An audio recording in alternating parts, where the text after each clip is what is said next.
Shalom, family. This is a very important message to the nation. We need your help for Officer Yaikwab. He's going through some health problems. The brother is currently in the hospital and would really appreciate any donation you can provide. Shalom. Shout out to Wild. That's my mini-me. Because I'm old as not. Why you older than me? Hey, I'm your mini-me. What the fuck I'm saying? And what's 31?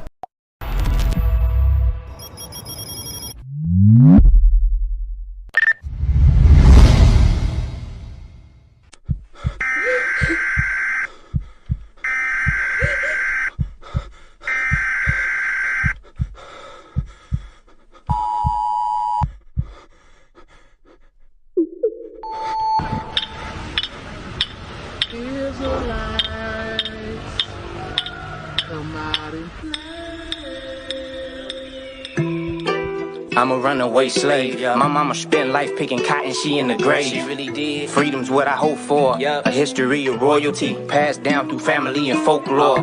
Hush puppies in my pocket, Nash on the floor. Chasing time, I hope it buy me a little more. Cause by daybreak, I gotta glide through this concrete jungle and survive for my namesake. Massive cracking that whip though. I knew the consequences when I hopped in that whip though. We couldn't resist those and gotta make riches out of rags. And I'll be back one day to show you a nigga on the nag. I don't need papers. No.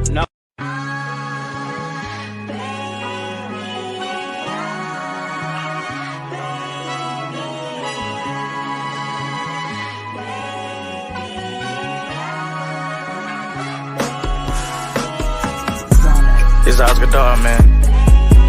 The Hebrew everywhere.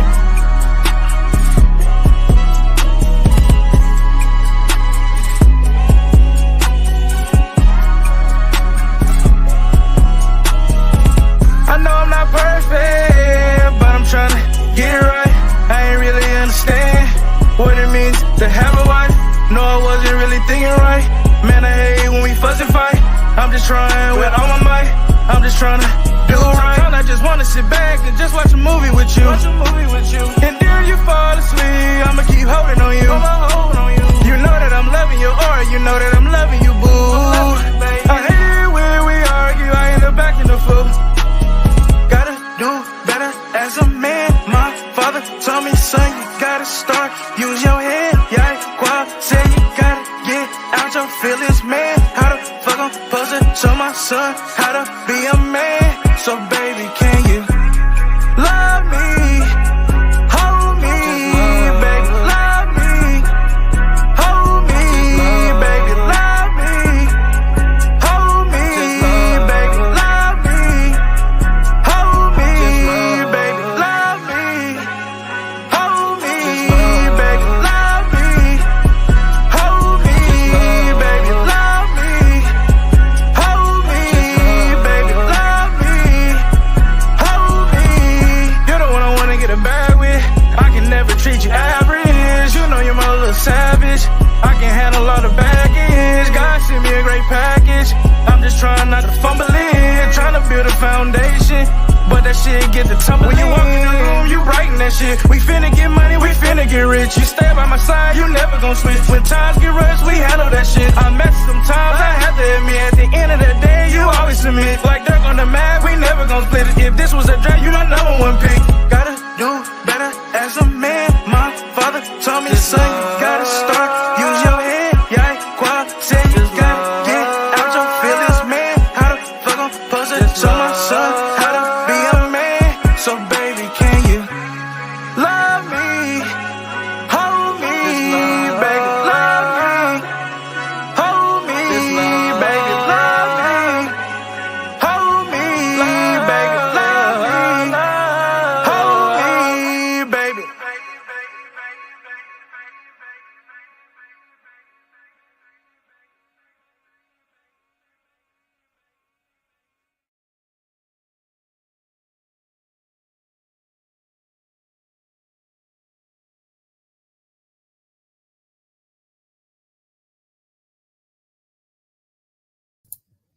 Yo, shalom, shalom. Shalom. Shalom, everybody. Welcome in. Welcome in. All right, man. Go ahead and get started. Start by giving all glory, honor, and praise to the Most High God, Yahweh, and we do so in the name of His begotten Son, Yahweh Shah Mashiach, who the world ignorantly calls Jesus Christ, who was indeed a black man. Hey, man, we back. Wednesday class once again. Man, we got a nice one for y'all, man. We got a nice one. Y'all see the title, man. Idolatrous, divine, non-exposed. Alpha Phi Alpha, Kappa Alpha Psi, and Phi Beta Sigma. Man. That's what we're talking about tonight, right? So we're gonna go into it a little bit, man. Really just hammering in on these Greek fraternities. Because for those of y'all who don't know, especially if you haven't been to what they call a HBCU, which is a historically black college university, this is prevalent amongst our people. This Greek culture, being a Greek, being in a fraternity, being in a sorority, is heavy with our people. Our people are in love with this madness, man. You know, and you know, I'll say I was a part of this once upon a time. Once upon a time, even myself, man. Hey, shalom, everybody. Once upon a time, even myself was a part of this madness, was a part of this quote unquote Greek culture. And like I know, you know, just speaking on myself, I didn't know nothing about it when I first joined. When I first joined, and I first did my pledging and did everything I did, I thought this was just like another high school event. I was sadly mistaken, and I quickly learned, you know. So hopefully, man, through the spirit and power of the Most High, man, we can educate you, brothers and sisters, so that maybe y'all can tell your people, hey, man, don't do that. Don't try to join these organizations. Or perhaps if you are watching and you are a part of these organizations, man, we can kind of shed light and show you how you are in blatant idolatry, man. Emphatic idolatry with these organizations. Every last one of them. Every last one of them. But we are going to specify on three, which are arguably the three big ones, right? Or one of the three big ones. That is with the Alpha Phi Alpha, Kappa Alpha Psi, and Phi Beta Sigma, right? So we're gonna go ahead and get into it. As you wanna anything you want to say before we get started? No, man, you know, we just do this. And again, for anybody that is watching this in the organization, man, we just out here, we just telling you the truth, man. That we became your enemy because we telling you the truth. Hey, saying, what does it say? How the scripture say it? What is it? Rebuke is better than secret love, man. Yep, open rebuke. We just tell people, bro, leave those organizations alone, bro. It's idolatry. And not only that, you're our people. Because I know history on the Divine Nine because my mother's a Delta, but our people started those organizations because white people wouldn't allow us to join their Greek fraternities or sororities. So therefore, we started making our own. So what all it is we just copying the white people. Why do we want to do what our oppressors want to do, right? Mm-hmm. Powerful point, right? So let's get into it because I feel like man, we got a lot of reading to do, man. We got a lot of reading to do. This might be a little long class, man, but this must be brought out, right? So me and my brother, man, we have procured and found what they call ritual books, right? So every for those of y'all that don't know, every Greek organization, especially Divine Nine, they do rituals. They literally call them rituals. They literally have what's called a ritual book where they do rituals. So we have we found 3 of these that belong to the organizations I mentioned before, and we're gonna dive into them a little bit. Yeah, we're gonna dive into them, and we're going to show emphatically how this is idolatry. All right. So let's go. Let's get into it, man. Let's get into it.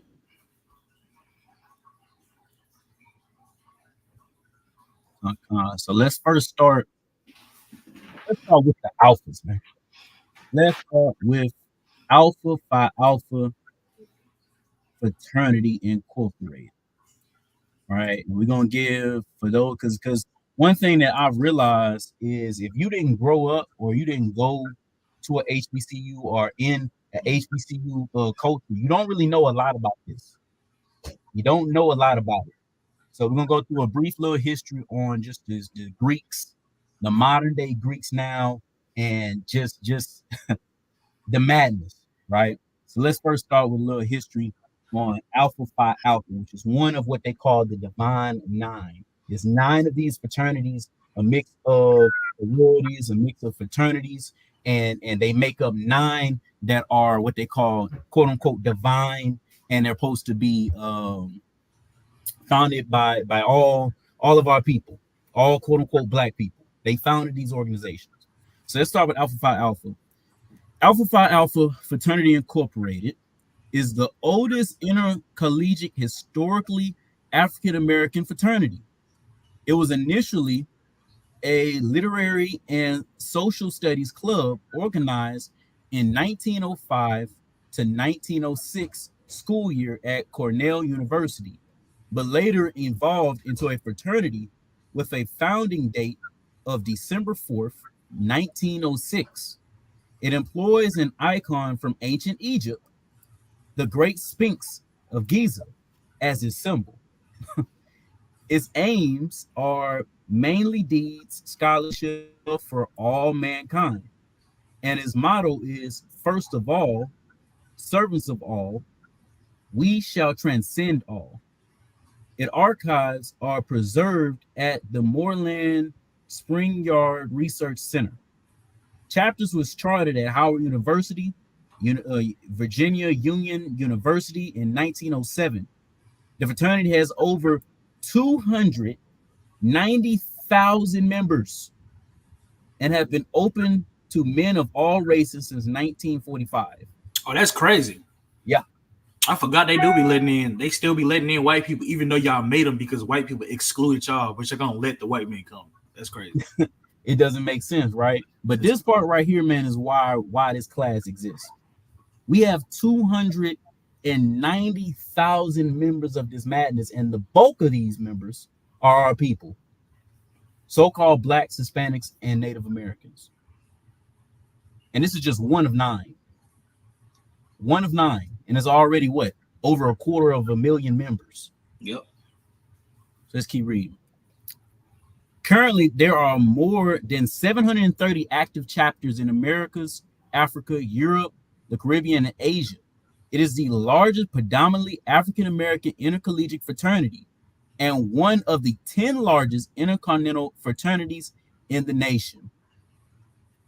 Let's see where I want to stop at. Just going into a few notable people. You got Martin Luther King. That was a part of this. W.E.B. Du Bois was a part of this. Right. Right. So we're not going to go all into the history, but just so you can get familiar with this organization. Now, another thing I want to highlight when it comes to this organization is this thing right here. Hazing, which is what a lot of these fraternities are infamous for, is the hazing aspect, right? They're infamous for it. Our people subject themselves to this madness, man. But yeah, and you're right. MLK was an alpha. Yeah, they said it up here. He was a confirmed alpha. But he didn't have time. He didn't have ties with Emily. Yeah. That part I don't hate. But what's known is he was a member of Alpha Phi Alpha, right? But let's look at some of these hazing incidents and allegations and that has happened in this particular organization, and then we're gonna go into their rip book, right? So let's start from the top. In 1989, Joel Harris, an Alpha Phi Alpha aspirant, age 18, a student at Morehouse College, died following suspected hazing. The Cone County Medical Examiner report didn't declare the hazing to be a direct cause of, but it stated that he was under an intensive amount of anxiety and stress that night.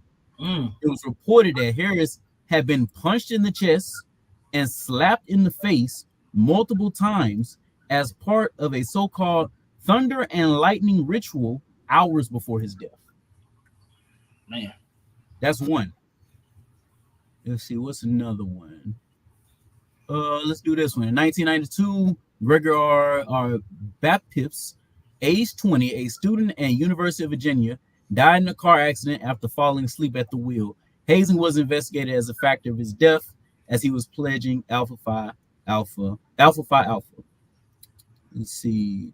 Oh, look at this one. In 1995, a pledge seeking to join the fraternity's founding chapter, the Alpha chapter at Cornell University, developed a life-threatening infection in his buttocks. Ooh, after being paddled repeatedly. man. You know what's crazy, bro? I got a homeboy. His father used to be an Omega. I don't know if he denounced or what. He's a pastor now, but he told us that a man got paddled so much that basically his butt it looked like raw meat. Yep. And I've never heard, and it's crazy that you were reading this right now. That's crazy. Yep. This has happened, man. These are the things our people are subjecting themselves to so they can seek love, man. So they can seek a status in this world. And this is just the physical aspect of it. We ain't even gotten to the idolatry part. We ain't getting to the spiritual part of it. Right. And then you know, you can go through this, right? It's Wikipedia. They got all the different instances. But look at this, man. All these paragraphs is an incident with one of our people subjecting themselves into conduct they don't need to be doing, man. Yeah. Physical conduct where a brother, a supposedly brother, a man that looks just like you, is physically assaulting you and you're letting him. And that happens. Like, I know you can attest to that happens, bro. People join these organizations. We see brothers show up, they got bruises all over them. Brothers done stomped them out. You know what I'm saying? Yep. Like, it's crazy how deep this goes, and people are just doing this for what I see clout. For the women. You know what I'm saying? Yep. For the name, right? Yep. Give me Ecclesiastes 1 and 9. We're gonna open it up with this scripture and then we're gonna get into it, right?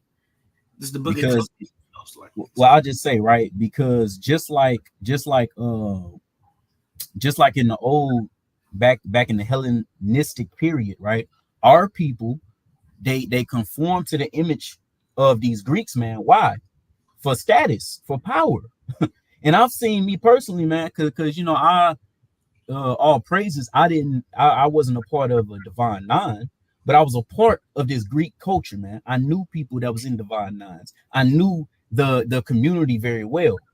And I will watch good men. I tell this story all the time. I will watch good men with morals and values come in as freshmen to the college, cross, and now they're a completely different person.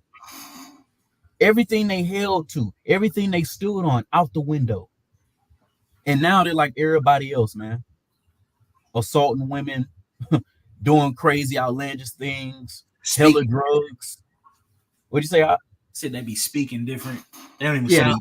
They be speaking different. like these are the things, man. But it's nothing that is new. Go ahead, give me that in Ecclesiastes 1 and 9. Ecclesiastes 1 and 9. It says, the thing that have been, it is that which shall be, and that which is done is that which shall be done, and there is nothing new under the sun. And there's nothing new under the sun. So just like our people back in the day went after these Greek fashions, right now, man, you got our people doing the exact same thing. Give me 2 Maccabees 3 and 13.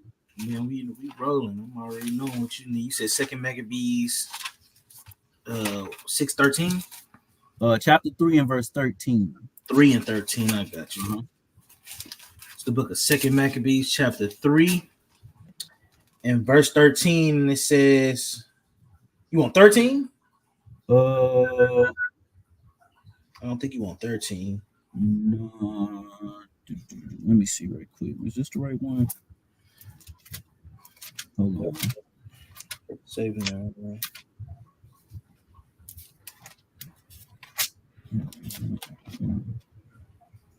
Treasure.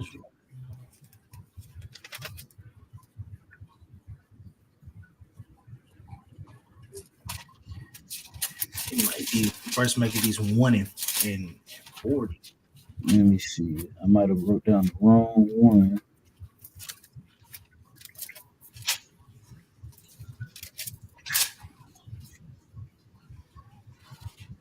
Because I know you're talking about they love the Greek fashions most of all. Yeah. Shit. Go to First Maccabees 1. Yeah, go to First Maccabees 1:11. I'm gonna find that. Let's see. First Maccabees 1:11. Mm-hmm. Yeah, this is the book of First Maccabees, chapter 1 and verse 11. It says, in those days went there out of Israel wicked men who persuaded many, saying, let us go and make a covenant with the heathen that are round about us. For since we depart from them, we have had much sorrow. Yep, and this is what happened to our people when the Greeks first overtook, right? And just like today, you have people that say, okay, bet, let me go over to these people, man, and let me actually conform and do the same customs that they do, right? Keep reading.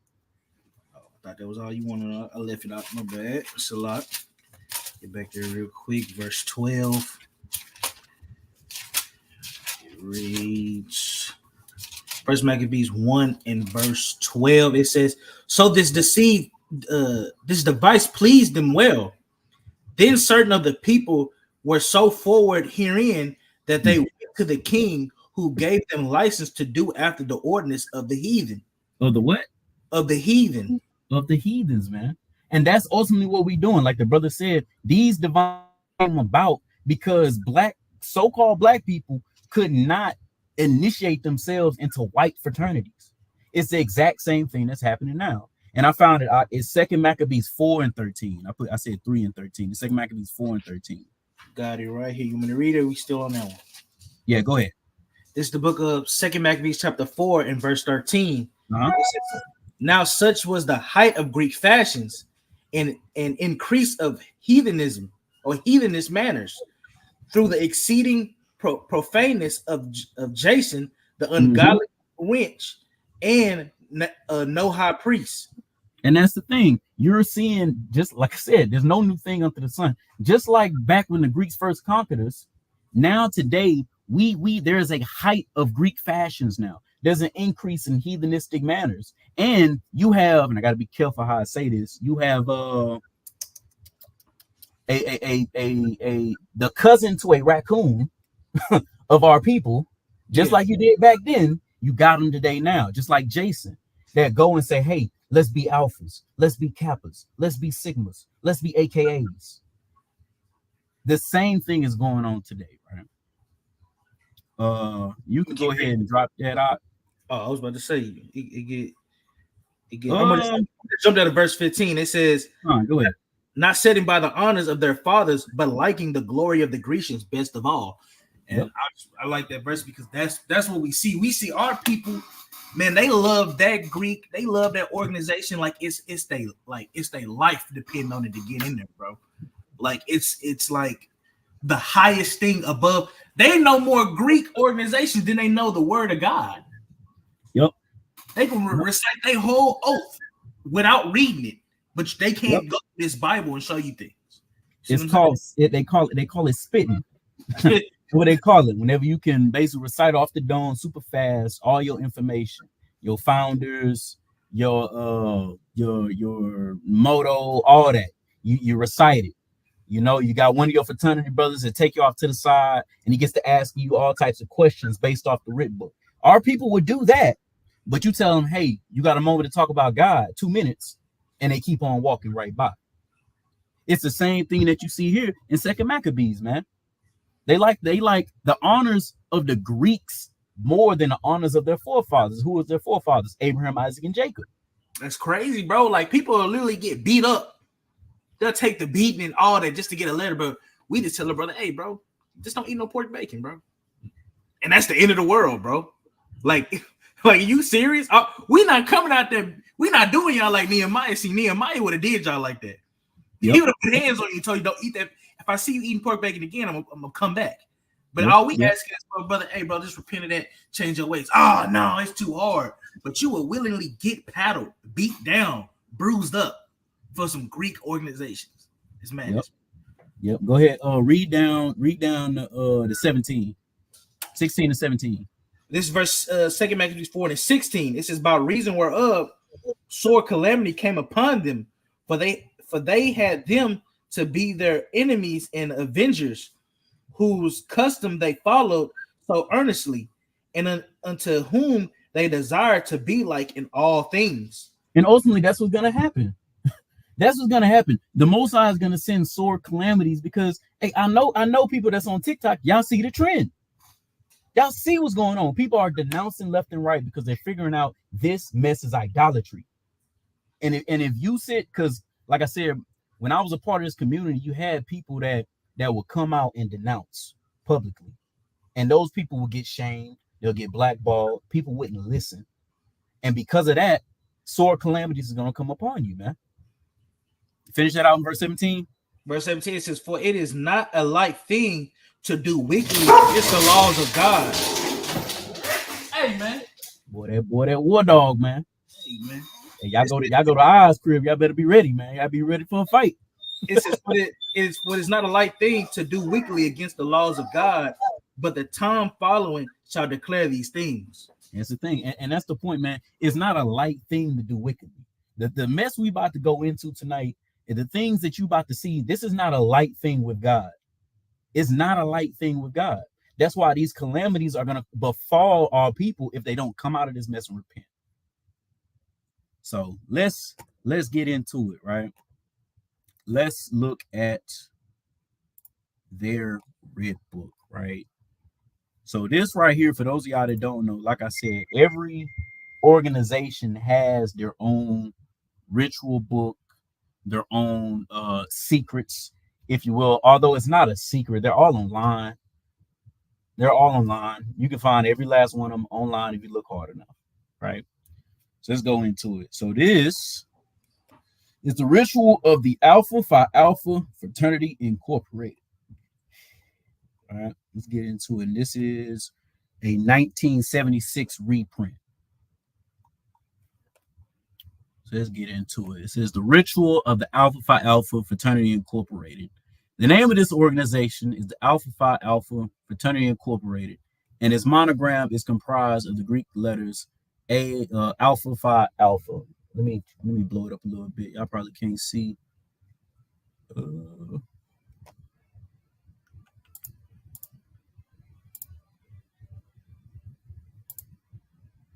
Go. Bet. Let's see. What do I want to? So I want to look at this right here, right? It says the first symbol A of the monogram stands for the word alpha, and for us means first in the sense of time, and leader in the sense of service and importance. The second symbol O stands for Phi, and for us means father or brother, and fartrites or brotherhood. The last symbol A or alpha stands for the first letter alpha in the Greek spelling of the word Ethiopians, i.e., and he says it in Greek, right? Says the name Alpha Phi Alpha and the monogram Alpha Phi Alpha, as originally established, meant the first and leading brotherhood of the Ethiopians, but in addition now means the first and leading brotherhood of the Ethiopians to open its portal to the fellowship of all mankind. We have chosen this name for the following reasons. The word Ethiopians refers to a people who are among the oldest inhabitants of the earth, the fathers of Egyptian civilization and religious culture. That's crazy. That's wild. They just said the Ethiopians are the ones that started religion, basically. Yeah, man. They're attributing the Ethiopians as the fathers of Egyptian civilization and religious culture. And then, they kind of double down and they say how, and it says right here, look, let me go over a little bit. In section, what's this? D, as Ethiopians were the first and the leaders in the brotherhood of nations in the world, so are we among the first college men in the modern world to bind ourselves together for the purpose of promoting culture, fellowship, and justice to all mankind. Actually, I'm just read this and then we'll get into it, right? I'm gonna leave the Sphinx. Because that's a whole nother topic. But it says, just sticking on the Ethiopians, in the dawn of civilization, the Ethiopians were widely held to be the special favorite of, drumroll, the gods. Yeah, all right. Because we are heirs to the laudable traditions that cluster about the name Ethiopians. So they're literally saying how they have chosen name as the following reason. The word Ethiopians refers to the people among the oldest inhabitants of the earth. So they are likening themselves to be Ethiopians, literally. Their monogram, the first and leading brotherhood of the Ethiopians. So they're attributing themselves to the Ethiopians, but in the same sense are saying how the Ethiopians were widely held to be the special favorites of the gods, plural. This is not the Most High, ladies and gentlemen. That's not. This is not the God of the Bible. The Ethiopians aren't the favorites of the God of the Bible, man. Hey, bring that out, brother. Bring that out, brother. I was just about to read it, but the brother brought it out. How is the Ethiopians favored by God? But if God said they're gonna be slain by the sword. They're gonna be slain by the sword, man. Then let me get this real quick. Right. Didn't the Queen of Sheba come to Israel? And yes. Talk about how great we were, and talk about how much wisdom we had. Look at this, man. Just real quick, right? These are the special people unto the Lord. This Deuteronomy chapter 7, verse 6. You are an holy people unto the Lord your God. The Lord your God has chosen you to be a special people unto himself above all people that are upon the face of the earth. He's not talking to Ethiopians here. No. He's talking to the children of Israel. The God of the Bible says the children of Israel are above the Ethiopians. And yet Alpha Phi Alpha will have you believe, oh no, we are the leading brotherhood of the Ethiopians. You're already at an L, man. And the Ethiopians, they have multiple gods, as stated in your red book. So by extension, if you are the leading brotherhood of the Ethiopians, you have other gods. You have other gods in there, bro. Let's get some more into this, right? And then, just looking at the Sphinx, right? So if you didn't know, I'm just going to assume people don't know. The Alphas, one of their main symbolism is the Sphinx. Is the Sphinx. Yep. Look, bring it out, brother. The brother got the precepts tonight, man. Today, bro. He bringing them out. Man. So even when you go into the Sphinx has its own God. Right? It does. Even the Sphinx, and it said, look, the Sphinx of Gaza, or the Sphinx of Gaza in Egypt, particularly its head, is our emblem. We have chosen it for the following reasons.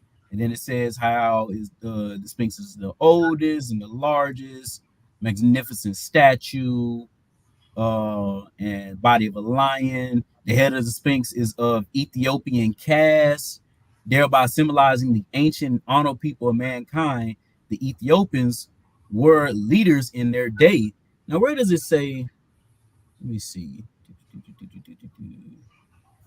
Yeah, it's right here. Going back to Ethiopians, it says the word Ethiopians refer to people who are among the oldest inhabitants of the earth, the fathers of Egyptian civilization and religious custom. So let's see if the Bible says that the Ethiopians are the fathers of the Egyptians. Right? Let's go into that real quick. And I just want to state this: if people want to argue why you're using the Bible because even historians, if they talk about Africans, they call them Hamitic people. Wow, what do you learn about Ham at the Bible? So this is his story. So let's stop it. Now remember, it said the Ethiopians are the fathers of the Egyptians. That's what it says in their rip book. And this is why us as a people, man, we got to start doing our own research, because that's false according to the Bible. Look at this. This Genesis 10:6. The sons of Ham, Cush, Mizraim, Put, and Canaan. So that's big Cush right here. Cush means black. Let me see, where is it? Look at this. Ethiopians translates the same word, which is H3568, into Ethiopians 3 times, Ethiopia 19 times. Says the son of Ham and grandson of Noah and the progenitor of the southern peoples located in Africa, the people descended from Cush, the land occupied by the descendants of Cush, located around the southern parts of the Nile, Ethiopia. The Strong's definition, Cush or Ethiopia, the name of a son of Ham and his territory, also of an Israelite, Cush, Ethiopia. So the Ethiopians come from Cush. They come from Cush. All right. That's where the Ethiopians come from. They are a son of Cush. Now let's go back to the sons of Ham. It says the sons of Ham, Cush, Mizraim, Put, Canaan. Cush is where the Ethiopians come from. So let's look at Mizraim.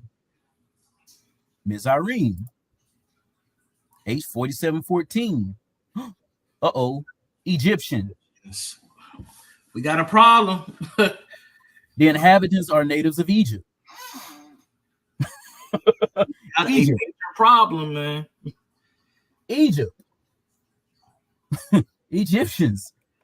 Egypt translated 586 times. Egyptian 90 times. So the Egyptians come from Mizraim. So now we got a problem, Alpha Phi Alpha. If the Egyptians come from Mizraim and the Ethiopians come from Cush, how are the Ethiopians the fathers of the Egyptians? Things that make you go, man. What's going on, man? And this is why we got to come back to God. Yeah, into our book. Because you can allow this type of thing, man, to completely get over you. You don't know. You don't know. And you got our people that are studying this, what we're reading right now. They are studying this thing like it's the Bible. Yeah, for sure. For sure. At one point in my life, man, I was looking at my own ritual book and reading that thing way more than the Bible. I knew that more than the Bible at the time. And you have our people, especially members of Alpha Phi Alpha, that they read and study this way more than the Bible. So that's good. Let's go more into it, right? What is some jarring?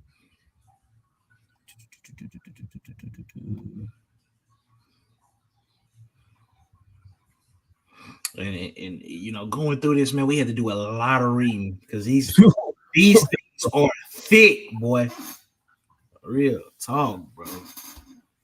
Right now, and just to summarize all that you see, so every fraternity has what they call rituals. You have to go through these rituals to be initiated into membership. So what we're about to read is we're going to read some of the details that they have to do in Alpha Phi Alpha for their ritual. So let's read. Boom. Let's start right here. Order of initiation. All paddling, whipping, and other physical brutality is prohibited. The only exception of physical conduct will be the 3 impressions at the end of the initiation ceremony. So they don't follow this. Let me tell you this right now. At all, bro. No. They not supposed to be doing that. They not supposed to be paddling niggas, but niggas be getting paddled, bro. Right. Niggas definitely get paddled. So it says section 1, the candidate shall be directed to report at a very defined specific place. He shall be instructed to enter whether lightened or not. When he arrives, the place may apparently be deserted or darkened. As the candidate advances, he shall suddenly be accosted and mystically addressed. The oath of secrecy shall then be administered by a brother designated by the president. So another thing you're going to see is that each and every last one of these organizations, they have to take an oath. Some of these organizations take the oath on the Bible. Yeah, they do. Literally, like right hand on the chest, other hand on the Bible, and they're taking an oath in the name of their fraternity, swearing their alliance to this organization. Verse says the candidate shall be blindfolded. And look at this. I'll just read it. Candidates shall be blindfolded, teaching that out of Alpha Phi Alpha, men walk or stumble through business or through life, blindly missing much which should be seen, used, and enjoyed. The candidate's features shall be bandaged beyond recognition, both because it will not in any way help to have him personally recognized, but more practically to symbolize the complete loss of self in the actual work, the uplift of all men of all races, but in particular, the loss of self in the uplift of our people and our brothers in Alpha Phi Alpha and Alpha Phi Alpha. So you have to lose, you literally have to lose your identity. That's why I said I've seen good men go into these fraternities and come out with no morals, no values. They're a completely different person because that's what it's designed to do. It's literally a Hellenistic custom. It's literally a Hellenistic custom. But all you gonna know now is Alpha Phi Alpha. Mm-hmm. That's crazy. Says the candidate shall be conveyed to a place unknown to him. He shall be left in absolute solitude for a reasonable length of time. The candidate shall then be led to the door of the initiation room, where the brothers conducting him gives a significant knock. A voice within asks, after the knock has been given, who disturbs the peace and quietness of those assembled within? The brothers conducting the candidate shall say, a brother of those within and a most humble servant of the laws they make. What laws they make? Because these aren't the laws of God at all. Right. And this is why, you know, we took you guys to the Maccabees, because it's the same thing. Forsake the laws of your father. Forsake the laws of your father, man. And do what? Take on the laws of whatever organization that you are in now. So it says, the brother is then admitted with the candidate. Every member present remains in absolute silence. The candidate is brought to a stop and all remain silent for 1 minute. Then the presiding officer says, silence, the background of all thought. Our first step in Alpha Phi Alpha is taken in through silence. To you who are about to be initiated into Alpha Phi Alpha, we will say we had enough respect and admiration for you to invite you to become a candidate for membership. Know that same respect, both for ourselves and for you, will make it impossible for us to do anything by way of initiating you that will in any ways humiliate you or place you in dignity in question. Mind you, ladies and gentlemen, they don't follow this. They don't follow that. Because you're gonna, hey, I just want to put this out there. You're gonna do something wild, bro. They have things where, like, you crack an egg in a man's mouth and you gotta pass in another man's mouth, and then you gotta go all the way down the line, and the last brother in gotta swallow it, bro. This is what they make people do in these organizations, bro. So they don't even follow their own writ book right here, bro. Yep. I'll skip to section 9. On returning to the hall and after being admitted, conductor to use password for this admission. The candidate shall advance 7 steps across the room, as the presiding officer shall count audibly from 1 to 7. At each step, the brothers in the room shall stomp in unison. At the count of 7, the candidate shall be halted, and immediately all brothers shall shout Alpha Phi Alpha. Each candidate shall be initiated individually and then taken from the room immediately upon completion of this initiation. So each and every one of those brothers that's in there, they have to take steps where everybody is shouting Alpha Phi Alpha, Alpha Phi Alpha, Alpha Phi Alpha. This is what's going on, man. This is what's going on. Section 10. The presiding officer says, compass him about. Several members shall gather about the candidate. The presiding officer shall call the candidate first to move 2 steps across to the right. He does it, but realize he comes into immediate contact with Alpha Phi Alpha men who are on all sides. He is ordered to move 2 steps to the left with the same results. He is then ordered to move 2 steps backwards. Alpha Phi Alpha men positively refuse to allow him to move backwards at all. Finally, he is ordered to move 2 steps forward, and in this, he assisted in every conceivable way by Alpha Phi Alpha men. At this point, the presiding officer says Alpha Phi Alpha delights in any forward step, but will not stand for any backward step on a part of brother. This is the initiation, is to teach that hereafter, whatsoever the candidate does will be watched and felt by Alpha Phi Alpha. He does not any longer affect himself only. Now, here's the part.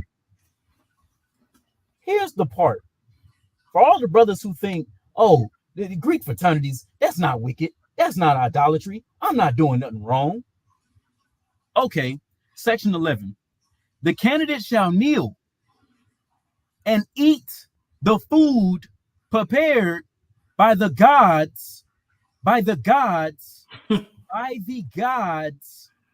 for Alpha Phi Alpha men. Oysters or cold raw macaroni. Let me put this. And I'll even go to verse 7. The candidate shall drink to the health of Alpha Phi Alpha any drink not injurious, first agreeable, and then digested to the taste. 2 drinks. Yeah, man, you literally do a food sacrifice, bro. Literally.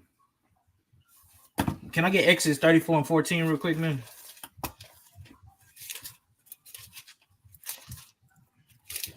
Get that for me real quick, man. This is Exodus chapter 34 and verse 14. Read all the way down to 16. Come. For you shall worship no other God, for the Lord, whose name is jealous, is a jealous God.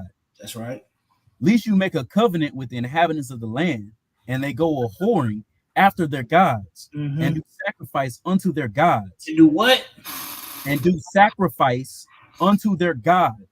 That's what Alpha Phi is making brothers do. You're doing sacrifices to other gods. Keep going. And one call you, and you eat of his sacrifice. You do what? And you eat of his sacrifice. This is literally, how can you be an alpha and say that you are a Christian? Well, this is why Christianity is madness, because they tell you don't have to keep the laws of God. So therefore, they tell you that you can commit idolatry. Yep. Because mind you, ladies and gentlemen, mind you, for those of you who don't know, the Divine Nine are all Christian inspired organizations. Hey, Alpha Omega Psi Phi is still off because they got Freemasonry written in their stuff. We didn't heard and that. They swear on the Bible. And they swore in the Bible, so they off too. Right. So that's a great precept. I'm gonna get one more. Yeah. Give me Exodus 20 and 4. It's the book of Exodus, chapter 20 and verse 4. Thou shalt not make unto thee any graven image or any likeness of anything that is in the heaven above, or that is in the earth beneath, or that is in the water under the earth. Thou shalt not bow down thyself to them. You shall not do what? Thou shalt not bow down thyself to them, nor serve them. Nor what? Nor serve them. For I, the Lord thy God, am a jealous God, visiting the iniquity of the fathers upon the children unto the 3rd and 4th generation of them that hate me. Hey, man, and ladies and gentlemen, this is the first commandment. These are Christian organizations, but you break the 10 commandments. They tell you, at least Christianity will tell you, you got to keep the 10. You breaking the 10 commandments. This is the first commandment. Let me go back to this, man. The candidate shall kneel. Shall kneel. That's you bowing yourself down. The candidate shall kneel and eat the food prepared by the gods for Alpha Phi Alpha men. It's idolatry, man. It's off the rip. It's just idolatry. It's blatant idolatry. All right, and I'm gonna see if there's any more on this, because I know we'll be strapped for time. Then we're the main two, though, section 11 and 12, and then it says oysters. We can't even eat oysters. That's going against the laws of God. And then look at 13. They get branded. Oh, yeah. Section 13. The candidate kneels. The presiding officer says, whatever that is. Then all shall say, brand him. A brother designated by the proceeding officer shall proceed to brand him with a piece of ice applied to the skin, during which time a piece of raw meat is burnt with a hot iron near the candidate's nose. Now, again, a lot of these, they don't really go strictly on like what they say, right? Because a lot of these have been revised, especially once hazing started happening, people started dying. So they're actually branding themselves. Yeah. They actually branding themselves. All praise to the Most High. I ain't never rocked with that. Hey man, give him the story, bro. Give him the story, bro. give him the story, no. All right, I give a quick story. Bro, give him the story. I give a quick story, right? So I had just crossed, man. I crossed the KK side. That's the band fraternity, right? For those of y'all that know, just crossed, and I'm a freshman. Had the credits, did all that. Again, naive. I'm like 18, 19. I don't know no better. I'm thinking it's 4-H or something. I join, man. Get to the end. Whoop-de-woo. I cross. We get to the part where brothers are getting branded. And when I say branded, I'm talking about they got a big old furnace, a big barbecue pit, turned up to the highest degree, with a goddamn metal rod that's bent into the shape of a Greek letter, and they're putting it into the fire, taking it out, seeing if it's all red and hot, and then applying it onto brothers. I'm about 20, 30 yards away, and I'm feeling the heat. I feel the heat. That's how hot it was, man. And I said, nah, this ain't for me. I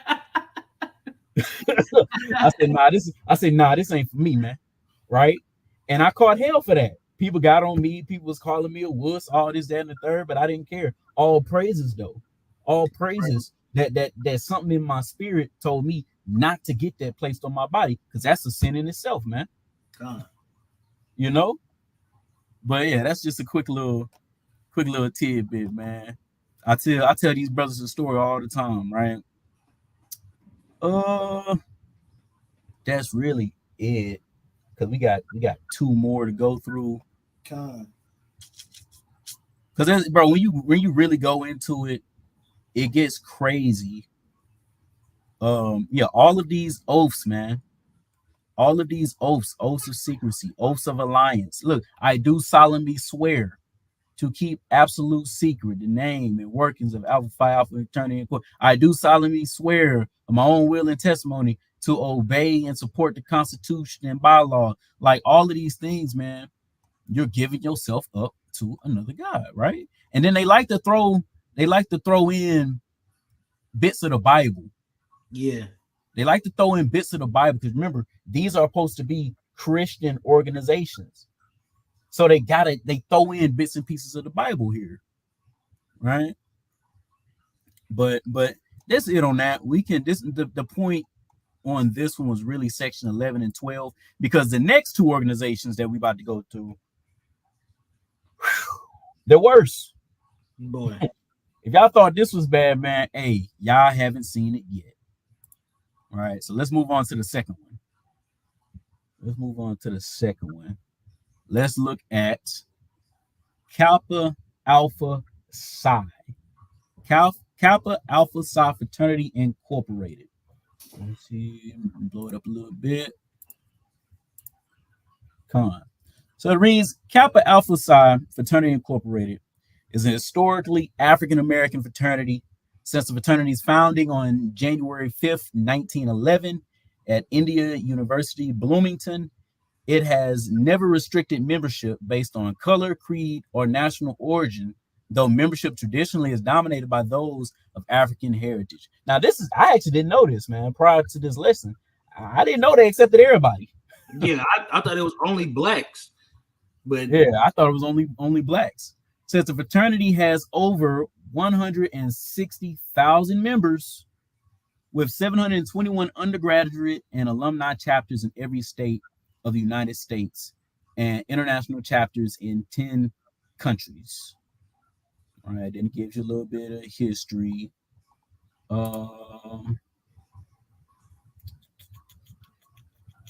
Let's look at their hazing controversies.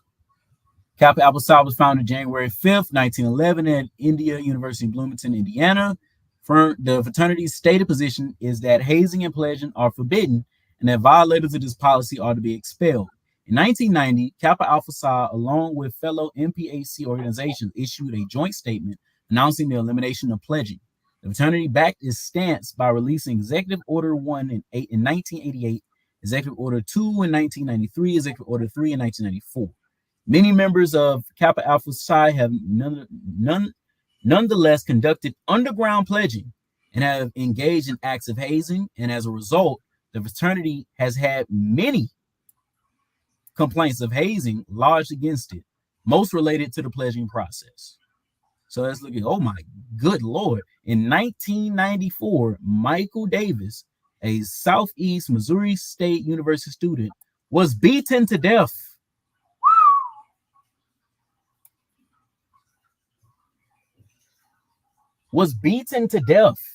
Participating in a pledging ritual by members of Kappa Alpha Psi. After a pledging ritual, fraternity members placed his lifeless body in his bed, where he was officially pronounced dead. Bro, they beat Cub up and then just laid him in the bed and said, he gonna wake up tomorrow, bro. His family won a $1 million wrongful death lawsuit against the fraternity, and several Kappas served time in prison. Man, how is that loving your brother, bro? God. You telling me you love me and you damn near beat me to death, bro? How do you love me, bro? In 1998, 11 Kappas affiliated with the University of Maryland Eastern Shore were charged with first-degree assault and reckless endangerment of hospitalizing several pledges. One pledge was beaten so badly that many of the veins in his backside were broken, and he developed a life-threatening, I don't even know what that word is, gangrene infection. Gangrene. Good Lord, bro. He got gangrene from that shit, bro. Good Lord. Yeah, I'm sorry. Some of these I didn't read. It's just shocking. That is just shocking. But it's just crazy that people go through all this to be in an organization, but all we telling you is, hey, bro, just follow the laws of God. But when I'm out there teaching, bro, we don't tell people, hey, bro, get down with Sicari. We just say, hey, bro, serve the Lord, follow the commandments. We're not threatening, we're not trying to beat nobody up. But hey, bro, it's just mind-boggling to me, bro. And it's sad, bro. Like it's just sad that our people go through this, man. Like, bro, give me Jeremiah 2:33. This is Jeremiah 2 and verse 33. It says, why trimmest thou thy ways to seek love? Therefore hast thou also taught the wicked ones thy ways. And that's the sad, what makes this so sad is that us as a people were marginalized, we're oppressed, we're racially profiled. We know all these things, right? We got 2 strikes against us from the moment we're born. We know these things. The reason why our people flock to these organizations is because once it gives them a sense of self identity. That's number one, right? So all the people that like to scoff at us saying, oh, we just don't have an identity, and like y'all don't talk about these fraternities and sororities that are doing atrocities to their own people. Come on, bro. They're looking for identities as well. And then not only are they looking for identities, the people that are already in these high positions of executive positions of authority, higher up in certain workplaces in the corporate world, they are a part of these organizations and fraternities. So whenever they see, a young man fresh out of college, 24, and Alpha Phi Alpha is on his resume, or Kappa Alpha Psi is on his resume, and that person is of that organization, they tend to show favoritism. This is why our people follow after these organizations, man. They're trimming their ways to seek loves, man. Hey, read that in NLT and read the verse 34, bro. Come on. So this verse 34, your clothing is stained with the blood of the innocent and the poor, though you didn't catch them breaking into your house. And bro, that's just to me, that's just spot on, because it's like, bro, they literally have blood on their hands and they beat brothers down like somebody broke into their crib, bro. Like, that's to me, that's shameful, bro. That's shameful, bro. To say that you a black owners organization, you here for black people, but you beating brothers down where they dying, getting gangrene, bro. Like, man. Oh, and it ain't just them getting beat down. Now, I will say this, right? In 2024, they're not going to the extremes as, let's say, back in 2008. They got to calm down now. They had to. Too many was dying. Too many people was dying. They were forced to calm down. But man, the stories I've heard will make you look at these people like they're crazy. Getting your butt whooped, man. That's at the like the bottom. That's the bottom. Hey, we not gonna speak on what the sisters got to do. The bottom, right? historically, like right now, a lot has changed, right? Most of these, or what you call paper, they ain't getting touched like that, right? But just historically, bro, a lot of degenerative behavior has been going on through these so-called Greek fraternities, man. It's wickedness. It's wickedness. Let me read this one, this verse 35. And yet you say, I have done nothing wrong.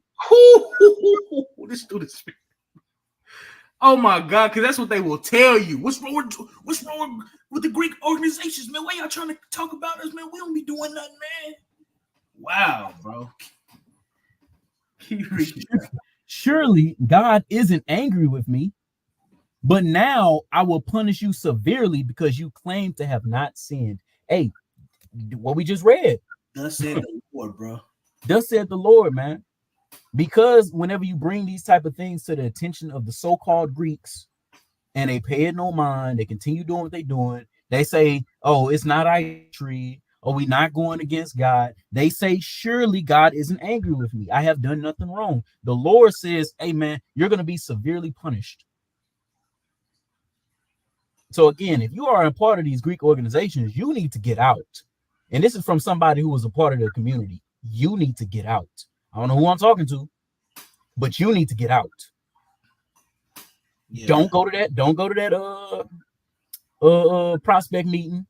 Don't do none of that. Don't do none of that.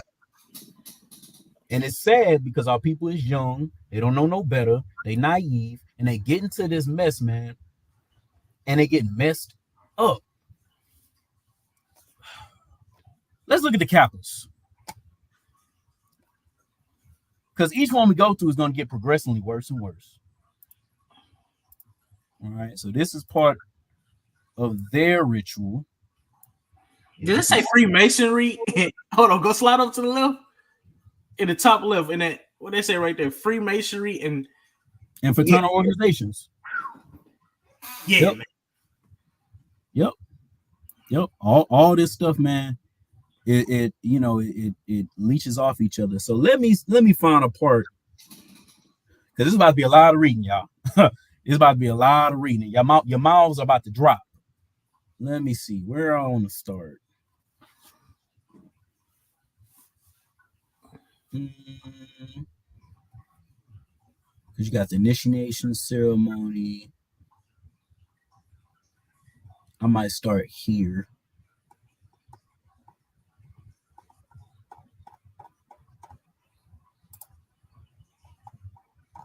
Yeah, I might start here. Oh, don't cut off on me now. That's only 2 pages.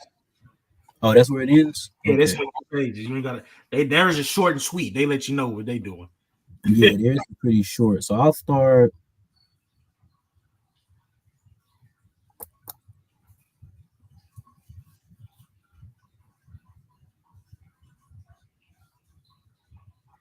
I will start. I'll start right here. Right. Initiatory ceremony. Beginning the initiatory ceremony. So this is when brothers first get into joining this organization.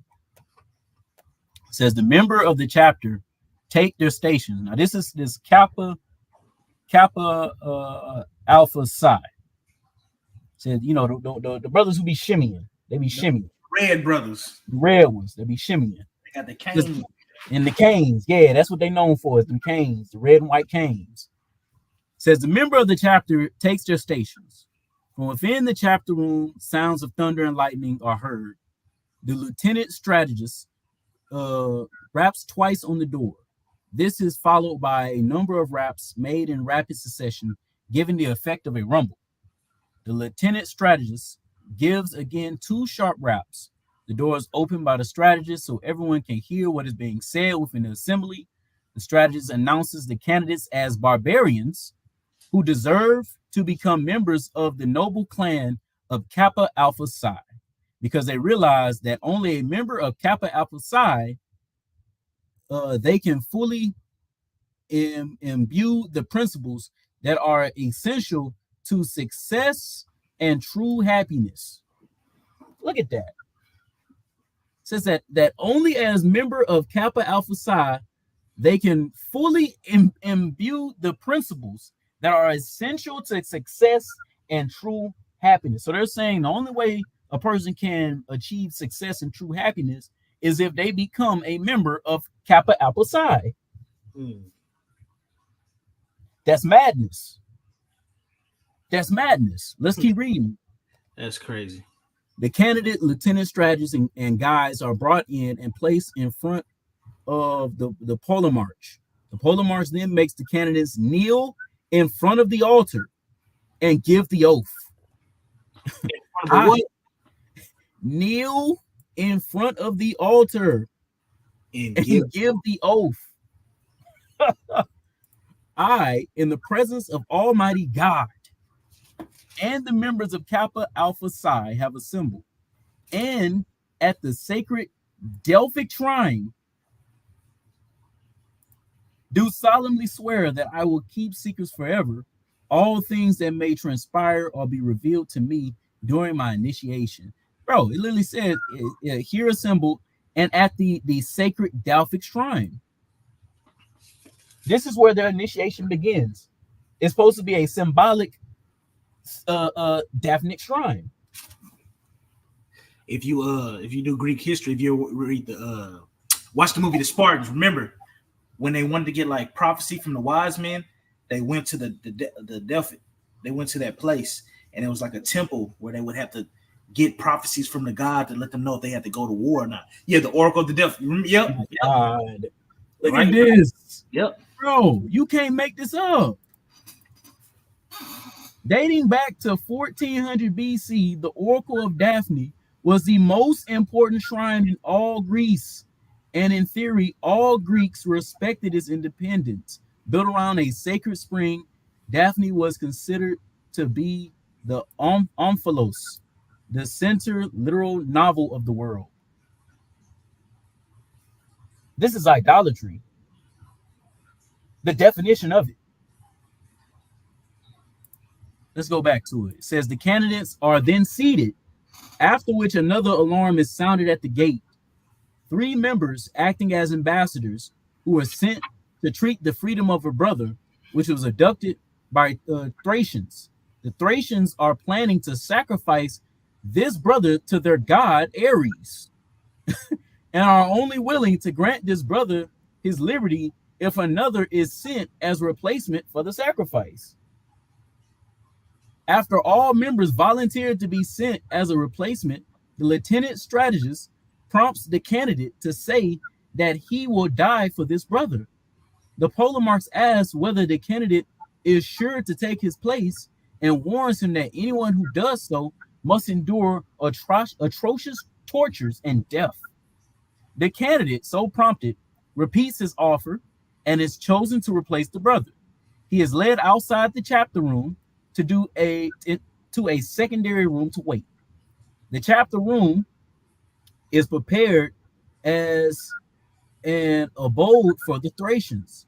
The entrance of this room should have a number of torture instruments, such as clubs, paddles, switches, a burning fire with a burning iron, a rope made into a noose, and other instruments of torture. The members, acting as Thracians, should be loud, wrangling, and boisterous, is contrast to the quiet dignity of the Grecian assembly. They're literally following the ways of the Grecians, man. The lieutenant strategist leads the candidate and the guide to the door and raps sharply on the door. The blindfolded is removed so the candidate sees the instrument of torture. The candidate is presented to the Thracians as a replacement for the brother in captivity, but this is refused as the Thracian leader sees that the candidate is not a Greek, but may be a slave. The candidate is sent off unless he is willing to withstand the tortures given previously by the Greek. There's more on here. This isn't showing everything. No, that's just showing everything. That isn't showing everything because it has the part on there where they showing everything. Hold on, because this has to be brought out. Yeah, this has to be brought out. Let me see if I can pull up the whole thing. Is this going to do it? That's what I do. All right, give me 1 second, because it gets bad. It gets real bad. Yeah, brother. Hey, pure wickedness. Yeah, pure wickedness. Let me pull up this whole thing.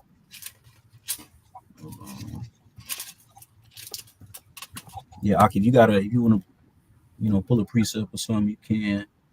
Let me see real quick, man. Let me find this real quick. Let me get that Ezekiel 20 real quick. Let me see if that's the correct one I'm looking for.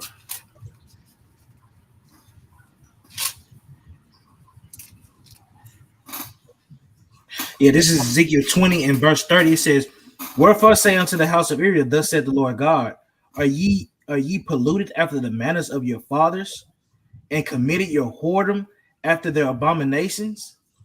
It says, "For when ye offer your gifts, when you make your sons to pass through the fire, ye pollute yourselves with all your idols, even unto this day. And I shall be inquired of by you, O house of Israel."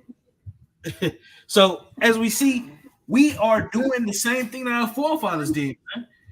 Just like back in the day, our forefathers turned their back on God and started following the Greeks. They do it now because we'll see now that some young boys are growing up to be in these organizations because their fathers are Omega or their fathers are Kappa or Alpha.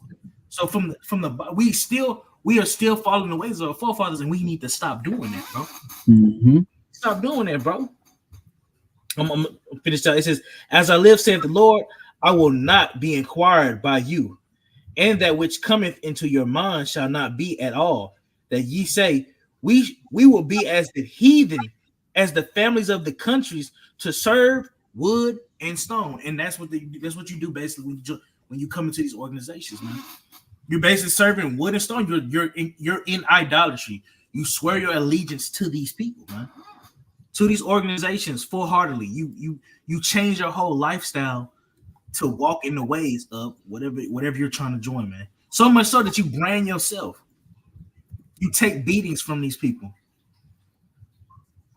And for what?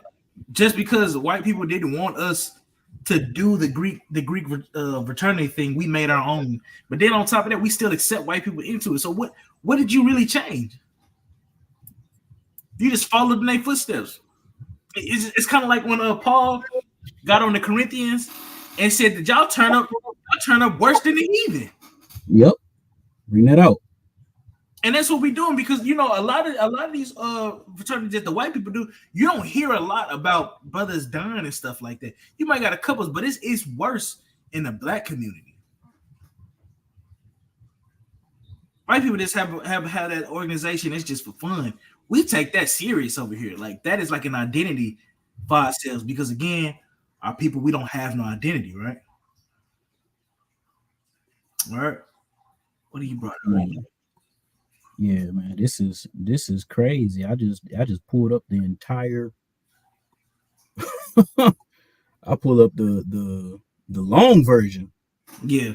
Yeah, this is we might have to make them they own little thing because this is You crazy. get deep over there, huh? Yeah, it's not what I saw earlier. So yeah. Let me see here. But yeah, man, it's time for us to get out these organizations and come into our true heritage of being Israelites, man. It is not time for us to go back and do the same thing our forefathers did, bro. Because that's why we going through punishment now. I know God just came through and ran through Houston. Hey, people out here still don't got power. You know what I'm saying? All praise to the Most High gave mercy upon me. I only had, I didn't have power for only one day. But I know people out here when I was working at the security job I work at, man, they still don't got no power, bro. That's right. Jeremiah 4:22 says, "For my people is foolish; they have not known me. They are sottish children. And they have no understanding. They are wise to do evil, but to do good they have no knowledge." And that's literally our people. Our people act like they have no wisdom to do good. You know what I'm saying? They act like it's so hard to get on the right track. Right, but being evil is just so evil. It's so easy, right? That's why I said when we go outside and tell a brother, "Hey, bro, you know what I'm saying? Don't shave your beard off." They will fight you for that. But you'll be an Omega, and when you cross, they shave off your eyebrows, your beard, your mustache, your hair. They literally make you bald headed all over. You'll do that, but as soon as I say, "Hey, brother, don't shave your beard," you're gonna fight me on it. It's madness, bro. It's madness, bro. It doesn't correlate. It doesn't make any sense why people do this. But I understand why we do it because we the Israelites. You look at our track record, we always like to do the opposite of what God told us to do. Con. I got it now. Con. Yeah. It's crazy, man. You gotta go search for this type of stuff. Man, you gotta search for this type of stuff. All right, let's see where we left off. Yeah, because we gotta get this oracles. Boom. Canada replaced with better captivity. Given by the Greeks. So it says, prompted by the Lieutenant Sturgis, the candidate insists on taking the place of his Greek brother. Let me see. Let me blow it up so y'all can't see.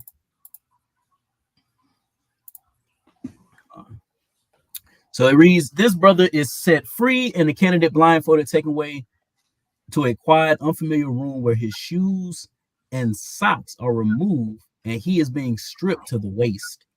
In this condition, the pledge is led to the door of the torture chamber where he can hear what is going on within. I think I actually skipped a few. You at the right spot. You are at the part where they start acting like their brother's been took and they gotta replace themselves as a sacrifice. Keep going. I see where you at. Keep going down. Here it is. We start right here, the Grecian assembly. So it says, Lieutenant Strategist leads the candidate and the guide to the door. Wrapped shortly, the blindfold is removed at all candidates sets the instruments of torture. The candidate is presented to the Thracians as a replacement for the brother in captivity, but this is refused as the Thracian leader sees that the candidate is not a Greek, but may be a slave. The candidate is sent off unless he is willing to withstand the tortures given previously to the Greek. Prompted by Lieutenant Strategist, the candidate insists on taking the place of the Greek brother. Move down to torches. The lash. Let's see, we can skip all of this. But basically, he's getting his butt whooped. Yeah. He's getting his butt. This is where they start beating his butt. Right here where it says look at that burning sands. Yeah, I'll read this part. I want people to know that there's a movie literally called Burning Sands that's modeled after these organizations, and that's a good movie to watch. Keep going. Yeah.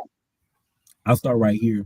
In another room, members have completed the preparation for the third test. Burning sands. A small quantity of sand is divided into two parts and placed in a shallow pan or a box or spread on a paper.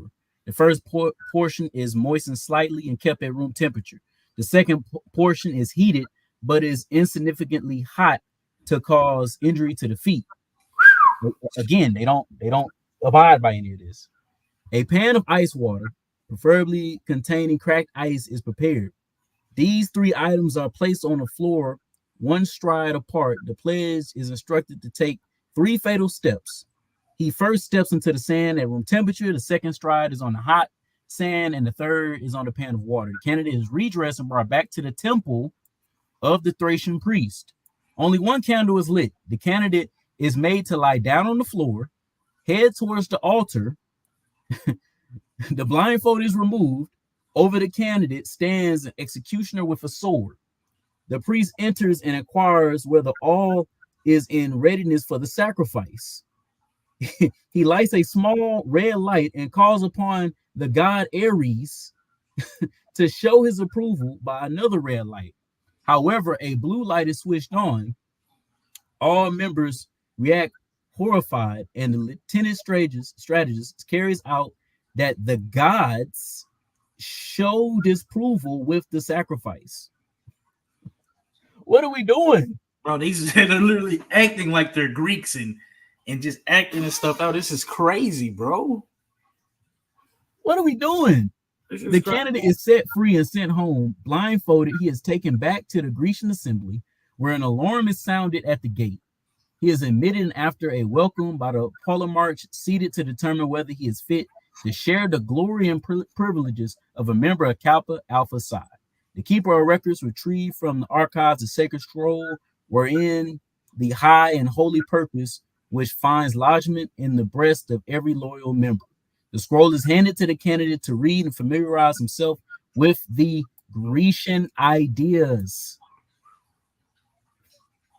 He is asked to manifest his fluency in interpreting Greek scrolls. Unblindfolded, he is unable to read the Greek due to peculiar arrangement of the text, and prompted by the lieutenant Sergius, says so to the polemarch. The polemarch sends the candidate to the heart oracle of Delphi to obtain the knowledge which he lacks. He is given a copy of the scroll, blindfolded, and sent on his way. The strategist keeps the pledge walking until the members have arranged the assembly room to the temple of Delphi. So they literally make an altar in this thing. They literally make an altar. Oh my God. It literally says the members have arranged the assembly room to represent the temple of Delphi. The room is arranged with an altar. Yo.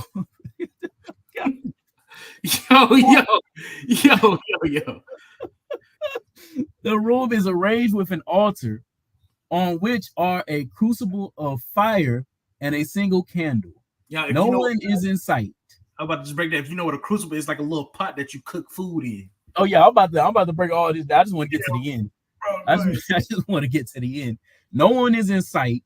The oracle should be concealed in a nearby room or behind a curtain.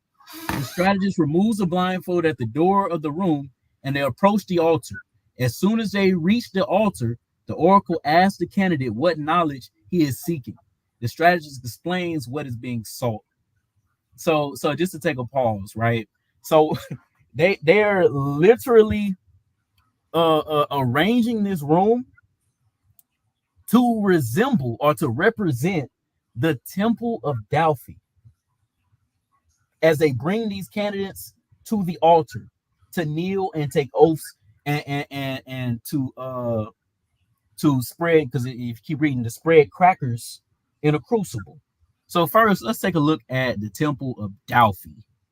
Look at this. It's an actual temple. Got torn down years ago. It's an actual temple. Let me zoom in. It says temple, because it's really a temple devoted unto Apollo. So it says central among the number of imposing ruins that are Interspread on the southern slopes of Panorus Mountain is the Temple of Apollo.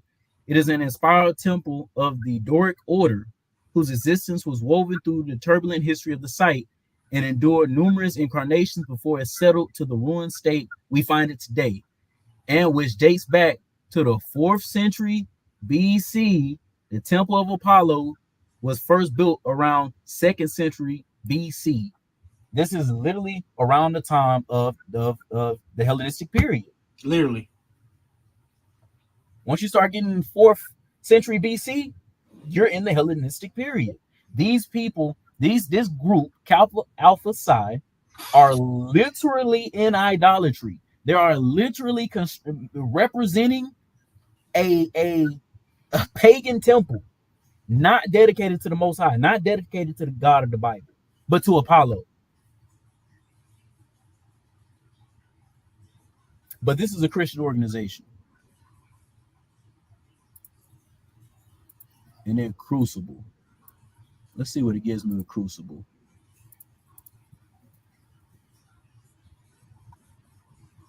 Yep, look at this.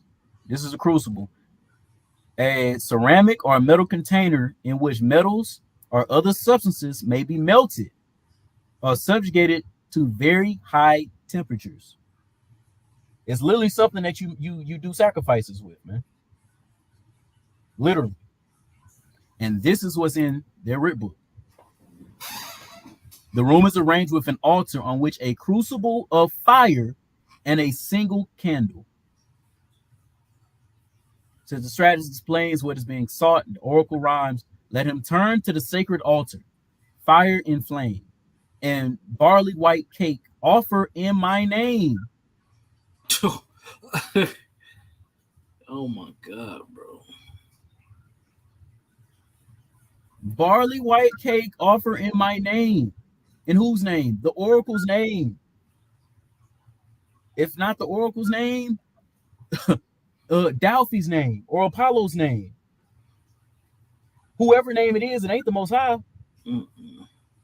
And then remaining at the altar, pray. Who are you praying to?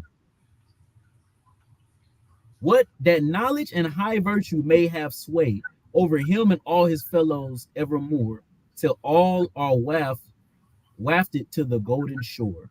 Strategist asks candidate whether he hears what is being said, and upon a positive reply, he is made to show his obedience. Meaning what? He does all of this. He does it. He does it. He offers up the cake in the name of the oracle. He prays to at the altar. Mind you, he's kneeling down with all of this. So he's bowing down. He's breaking the first commandment, bro. He's breaking the first commandment. Just like that. Boom. Quick. Don't even understand what he's doing.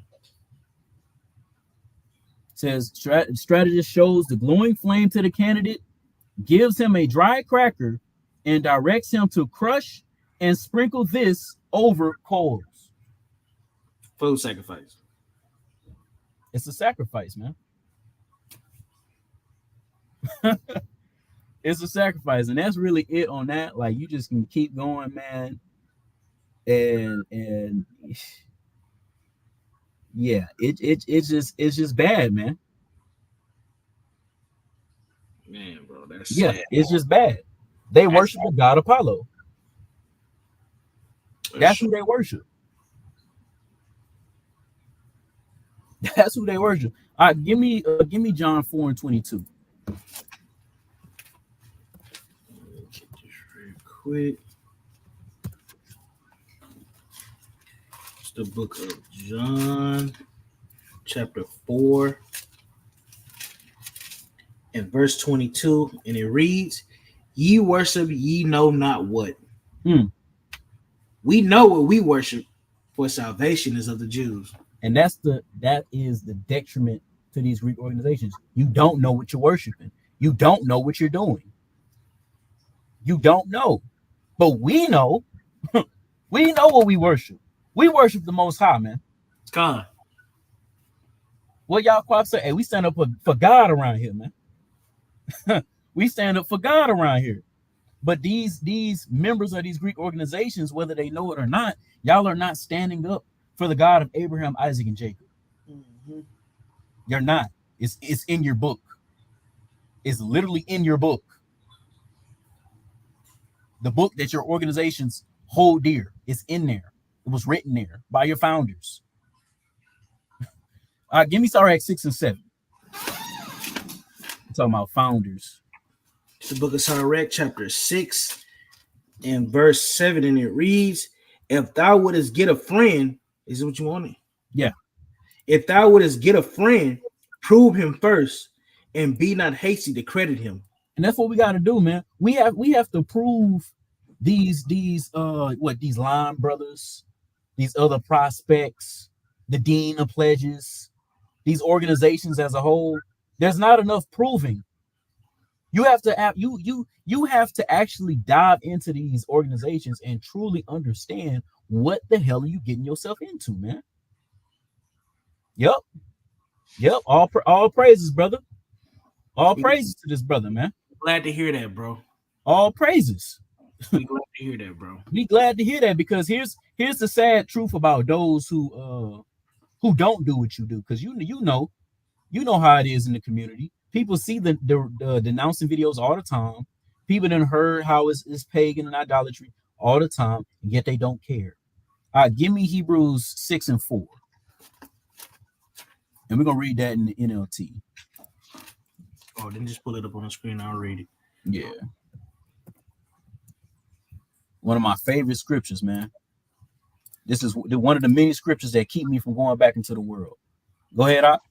It's Hebrews 6 and 4 in the NLT. For it is impossible to bring back to repentance those who were once enlightened, those who have experienced the good things of heaven and share in the Holy Spirit. Ooh. Yep, keep reading. Who have tasted the goodness of the word of God and the power of the age to come, and who have turned away from God. It is impossible to bring such people back to repentance. By rejecting the Son of God, they themselves are nailing him to the cross once again and holding him up to public shame. Oh boy, that's crazy, bro. And that's how it be. Hey, that's how it be for a lot of brothers though in the organization. They start denouncing the Bible and stop believing in it just because we show that your organization is pagan. So you'll double down on it and reject the Bible, so now you can be part of this organization, and you're doing exactly. Hey, yep. Bro. And by doing so, man, those people are taking who the word calls Jesus Christ and putting them right back on that cross, man, and having him suffer horribly. Who we call Yahweh Shah Mashiach. Those are the same people. Those are the same people. Give me 1 Corinthians 9 and 20. That's the organization. You said 9 and what? You went out.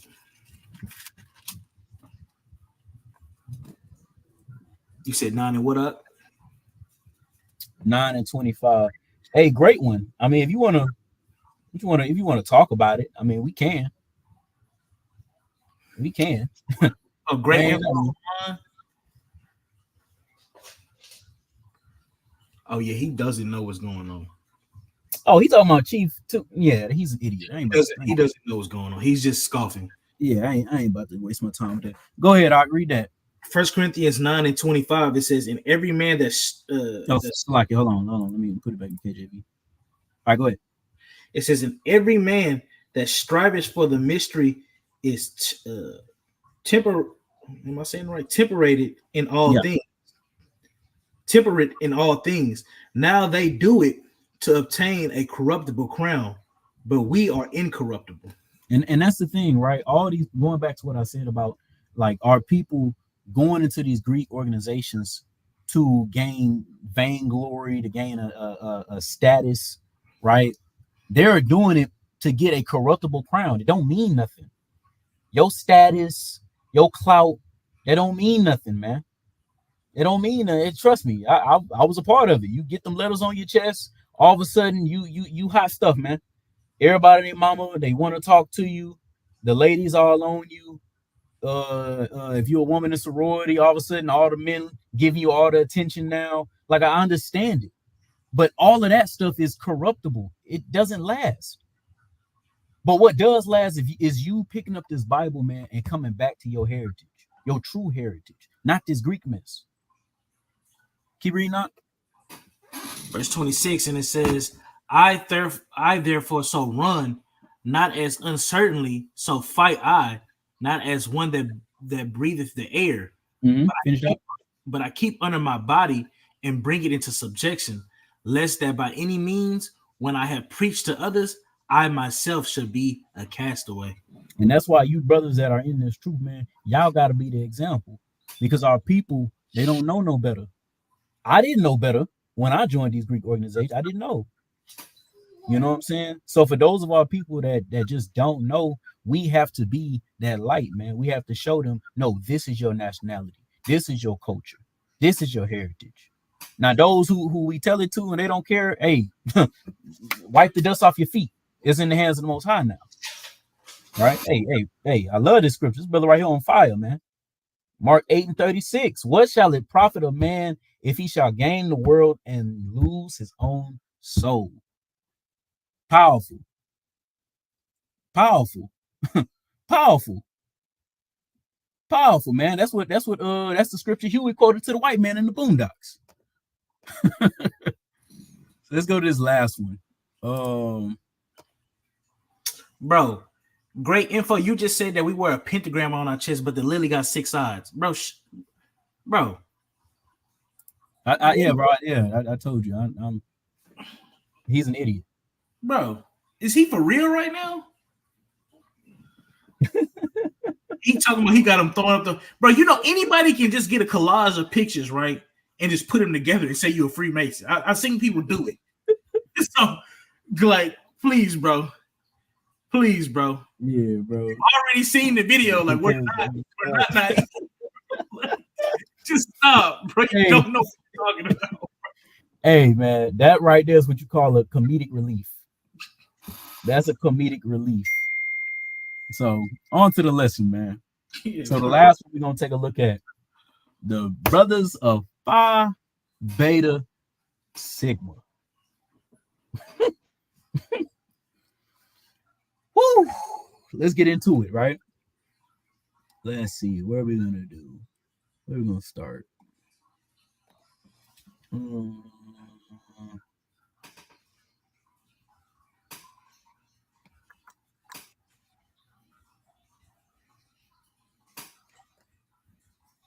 Let's see, examination.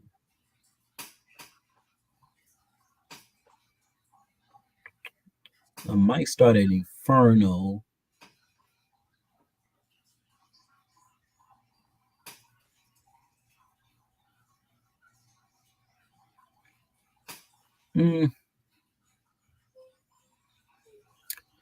So I'm not going to go through this section. This section is more so just like humiliation.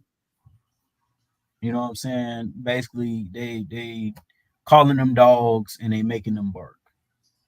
Essentially, you know what I'm saying? So, holy shit! Hold on, let me read this. The candidate gets down on hands and knees and is led crawling around the inferno, barking as he goes.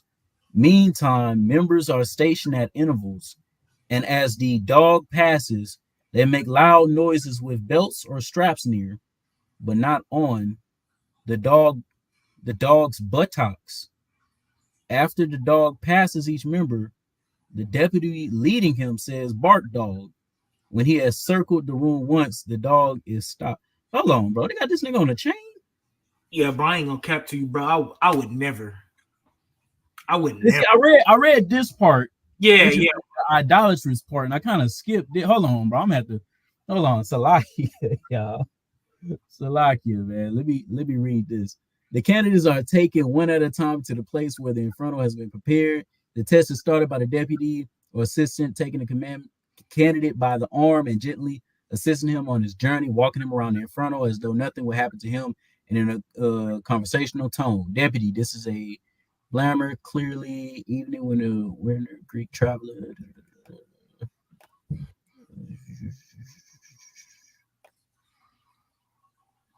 Yeah, bro. Deputy stops walking here was handling lazily in the eastern sky. The weary Greek stopped to contemplate the task before him. Now the deputy becomes harsh and sarcastic. All dogs that have put across this sea have chosen what breed of dog they desire to be while on this journey. What breed of dog are you? Here the candidate is forced to name the breed of dog he cares to be. When the candidate states his decision, deputy loudly, "Oh, this a whatever breed the candidate stated." Other members mock the candidate, repeating the kind of breed name. "All right, whatever, dog." No dog walks on his hind legs across the Dead Sea. Get down on your all fours and start barking like the dog you have chosen to be. That's crazy, bro. And just like Nashawn brought out, yes, when you try to deal with the billionaires and millionaires, that's why they have humiliation rituals. You know what I'm saying? This is what they do even in the organizations. You got to humiliate yourself and walk around on all fours like a dog. But you want to talk to me about what I do? But you want to talk, bruh? Come on, what I'm doing is bad, man. Because I'm on the street corner with a Bible in my hand. Yeah. But you on all fours around grown ass men acting like a dog. Come on, bro. What? So like you, y'all. Like I said, I didn't read this part, so this part right here kind of hit me. It's a lot of reading on here, so just bear with me. So Inferno, this section called Inferno, Wandering in Death Valley, says deputy. The deputy says, "Seekers, you are now about to descend into the valley of death. Oh, wow. You must review the bones of those who were unfit to see the light. The candidates are carried into a room in which a table with human bones on it, chairs, tin cans, etc., should be scattered about the floor in the path of the candidates. The candidates are led around the room a few times, making noises in the meantime. Kneel the candidates before the table. Before the table. This table is their altar. Every Greek organization, they have a altar, which is basically a table with a cloth on it. Right. Hey, look, great info, man. Look, I ain't really trying to see you all in my chat. All right. Yeah, now you bearing false witness to a man who eat. Yeah. I ain't trying to see you all in my chat. I really don't want to talk to you because I told myself I'm not talking to Bug House no more. Yeah, we're not doing it. So yeah, man, it's either you leave, you shut up respectively, or you get kicked. One of the two, bro. I'm not trying to cuss you out. I ain't trying to. I'm chill today, bro. I'm chill today. So either leave or you shut the fuck up. One of the two. All right. So it says, kneel the candidate before the table. A skull should be on the table. A skull should be on the table, so placed that the candidates can see it when the blindfolds are lifted a few seconds. The room should be lightened with a dim red light. Be sure that the candidates see no one when the blindfolds are lifted. Deputy behind the skull. Seekers, you're about to behold the bones of the unfit. They know not the meaning of brotherhood. A poor, weary, persecuted, but worthy brother was in need of assistance, but these dogs passed him by. He was thirsty. He had neither clothes nor shoes to wear. He was hungry and cold, and yet these unworthy beings raised not their voices. Does such a person deserve to live? Should such a one be called a brother? Would such a man be true to Phi Beta Sigma everywhere? All brothers, no. Deputy, their bones cry out, no, but you are scholars. You know the meaning of brotherhood and service. Are you willing then to be brothers and serve Phi Beta Sigma? I thought you was only supposed to serve. Christ tells us we only supposed to serve God. But you're gonna serve. The Sigma's got to serve Phi Beta Sigma. Off rip. That's off, bro. That's off, bro. The first commandment. You serve the Lord. Yahweh is his name. So the candidates answer, deputy, then behold, let not your bones lie on this table. When the deputy cries, behold, the blindfold should be lifted for a few seconds. Deputy tests for blood. Are you willing to give a dram of your blood for a serological test as well as a loyalty test for Phi Beta Sigma? Your blood and Phi Beta Sigma's blood must be compatible. Dr. Luke performed the operation. During this episode, one draws a dull instrument across the chest of each candidate, while at the same time allowing water to trickle down the chest. So they're simulating a blood ritual. They're literally acting as if their blood has to mix with what's it? How you say it? Phi Beta Sigma, bro. Like, this is madness, bro. This is madness. And this is what our people is in. I keep reading this. Deputy doctor, the blood in this is cold. Do you think brotherhood can flow in his veins? It shall be tested.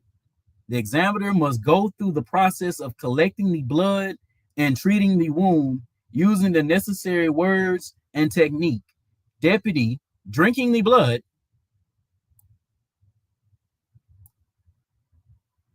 Now, I can't even say I doubt they do this, because this is over 100-year-old organization that has done some crazy, wild, outlandish things. I hope they're not really drinking blood. I hope this is all simulation. I hope it's all a simulation. I'll be 100%. Hey, man. Look, man. All we saying is it's what the organization built off of, though. Hey, man. Hey, bro, I wouldn't rock with it if I was you. I'm just saying. I don't think that brother with him. I think that's an Israelite. But yeah, once upon a time, this was in the Rip book. Yeah. Once upon a time, this was in the Rip book. Can't speak on if it is now. My charter was simulation. Yeah, you see. Yeah. So, but even if they're not actually, because me personally, I don't believe they're actually doing this. That's a whole bunch of health and sanitation. I don't think they cutting nobody's chest and drinking real blood. You know what I'm saying? But the whole act of simulating, that's the idolatrous part. You're wholeheartedly doing this. You're wholeheartedly believing and doing. You have to take an oath to do this. So it says, seekers, do you drink water? Pause for an answer. Tea, coffee, wine, or anything strong as a beverage. In this cup is the blood of the fraternity. Unless you partake of their blood, you are not fit to know them. Drink, you seekers. Give the vessels of salt water to the candidates. Deputy, seekers, are you willing to give your time, energy, thought, and service to Phi Beta Sigma for the uplift of mankind? Candidates are told to answer. Deputy, then you must eat worms of the earth as a test of service. Give spaghetti. So you, again, brothers are eating food sacrifice to this shit, bro. Like, because remember, where is it? Yep. Kneel the candidates before the table. All of this is happening while the candidates are knelt down at a table that's supposed to be in the altar. Because you're at an altar, bro. And at the altar, they are drinking salt water and eating spaghetti in the name of Phi Beta Sigma.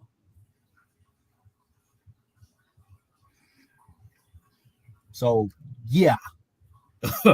Yeah.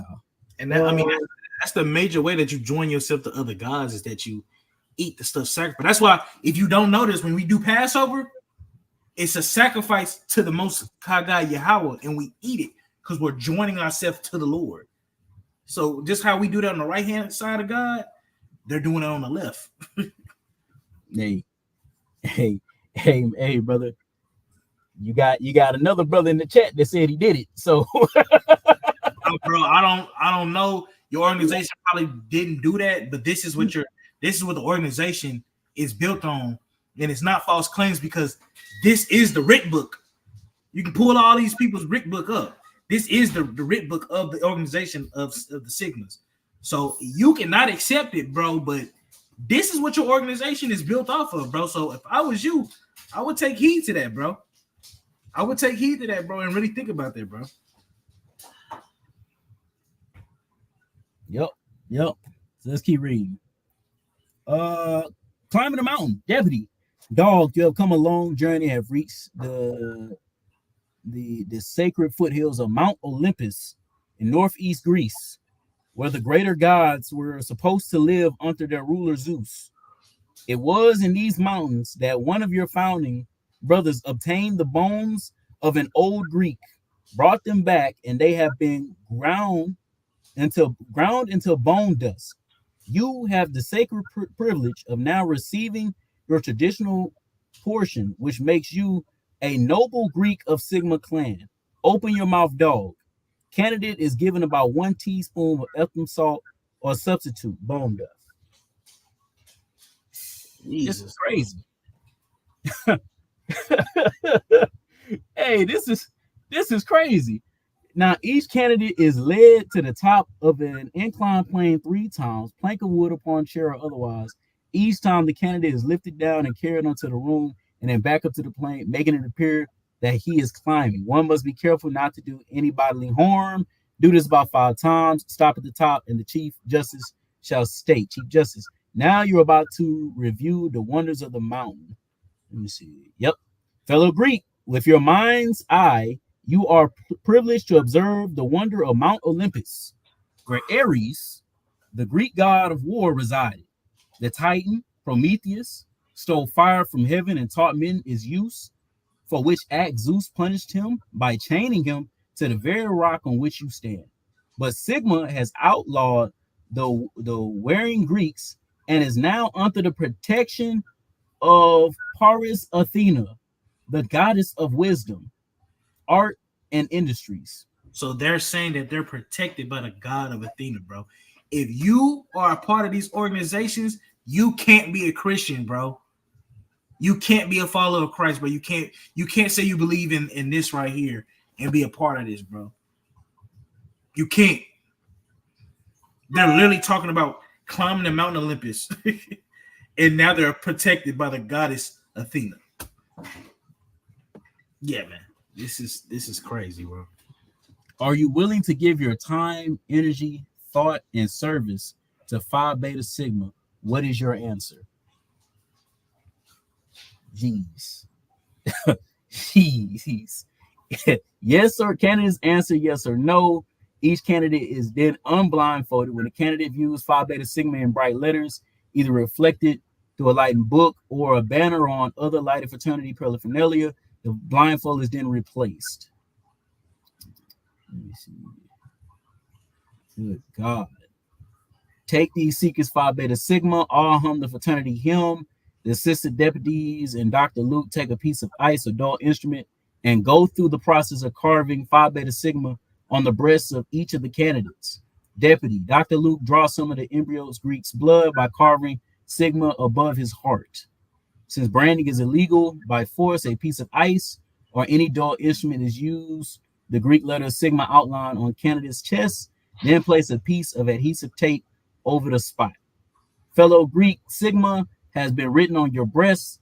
With that, it could be written on your heart. Damn. Oh, I thought the laws of God, bro. I thought the laws of God was supposed to be in our heart. If you're a Christian, you believe in the New Testament. So you believe the laws of God is supposed to be on your heart, bro. Oh man, this is crazy.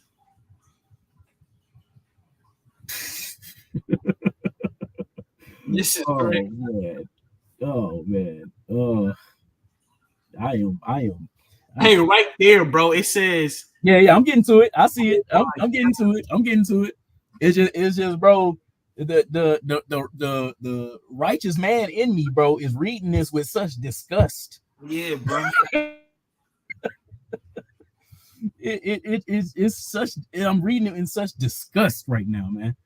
Deputy, Sigma did not come off. It cannot come off. It is there to stay. It is upon your heart, and there it will remain until your heart ceases to throb. So Dr. Luke, it's going to carry on to the afterlife, bro. Dr. Luke, he has stood the test. Return him to the anteroom to await the bidding of the court. The candidate is returned to the anteroom, allowed to dress, but remains blindfolded, awaiting the initiation of all the other candidates. Then the deputy and his assistants take all candidates before the court, standing them in front of chairs arranged before the altar. Before an altar. Most worthy Chief Justice and member of the court, the candidates have stood the test and are now ready to receive the instructions of the court. Candidates be seated. The Chief Justice raises and administers the oath of ministership to the candidates. The candidates kneel around the altar and place their hands on the Holy Bible and repeat the oath with the Chief Justice.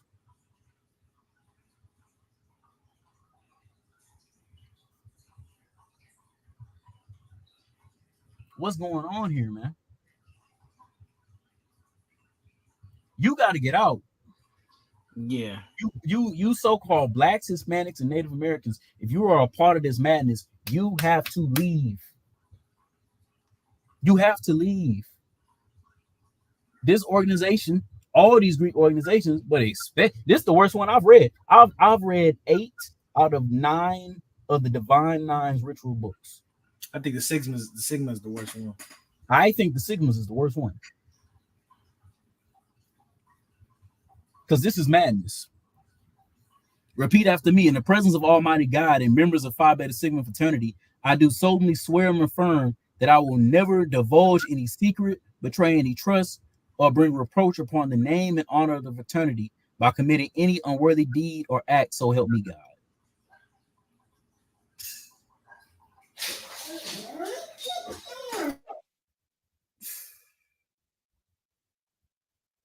Yeah, and that's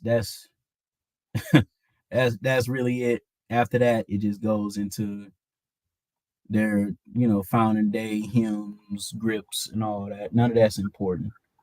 But good Lord. Give me Leviticus 19:4. Yeah, great info. He said, what do the two triangles connected together have to do with living? It's 6. It's more than 2 triangles. What is he talking about, bro? Yeah. This is from WikiLeaks. It's from WikiLeaks. Now, if you want, I can go buy it.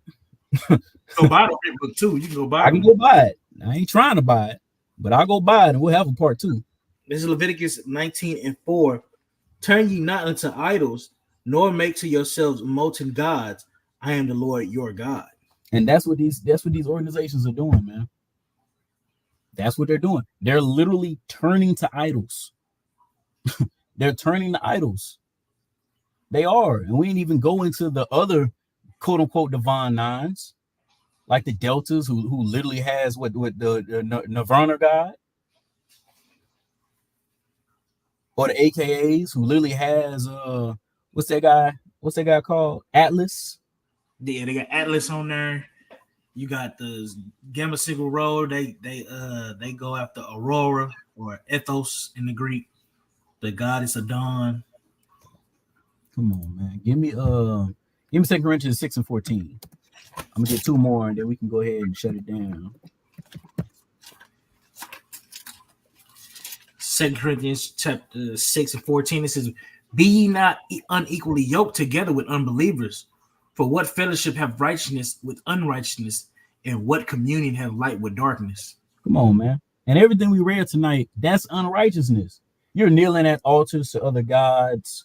You're participating in a ritual to where you're literally simulating sacrifices, food sacrifices, blood sacrifices, drink sacrifices.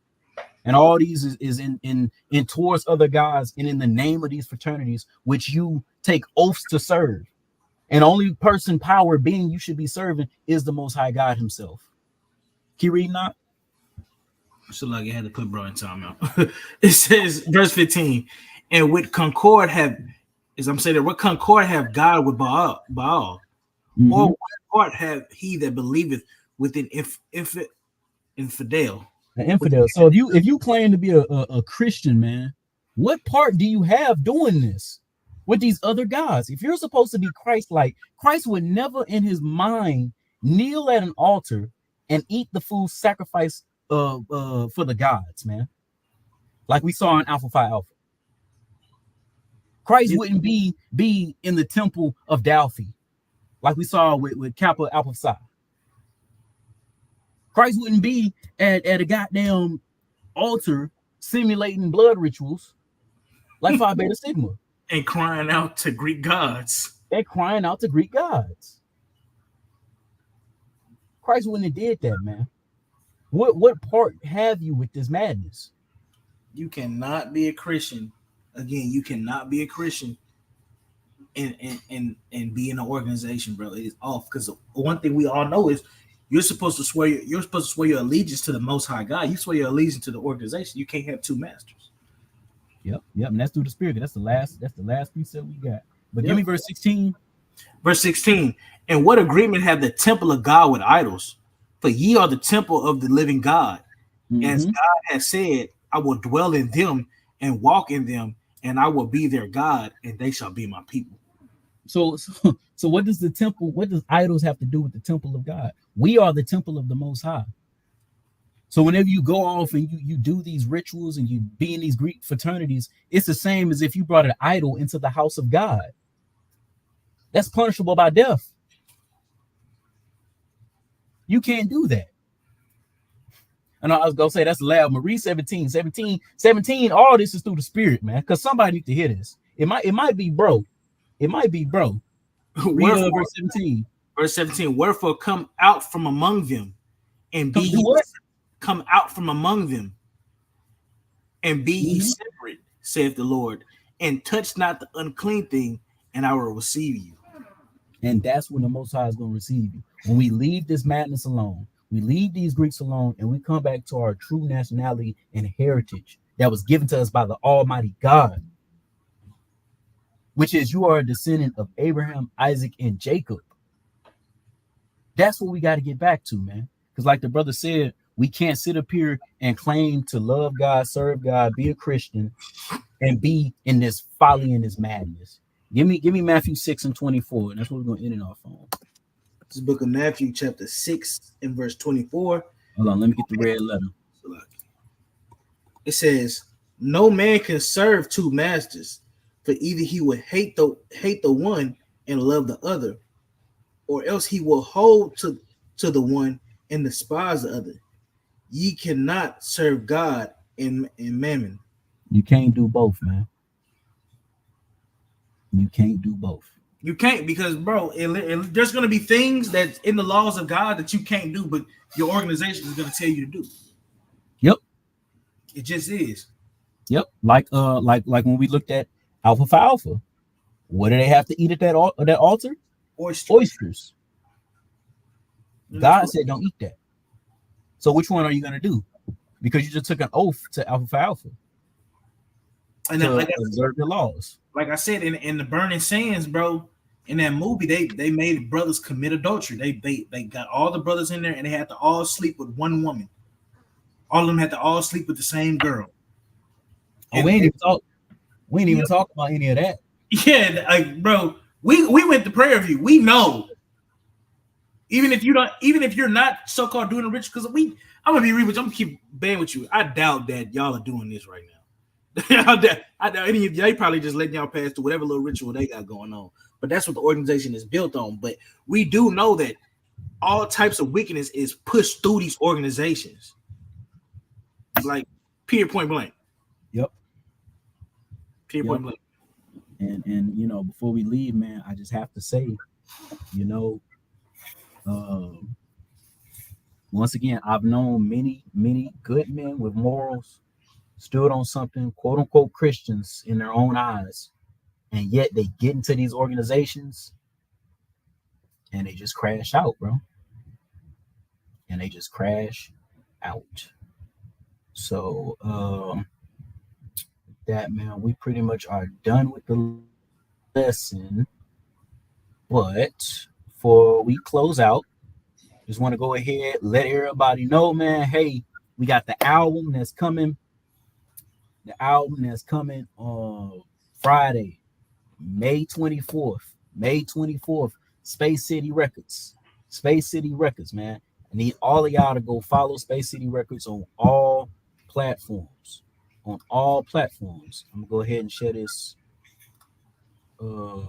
this link.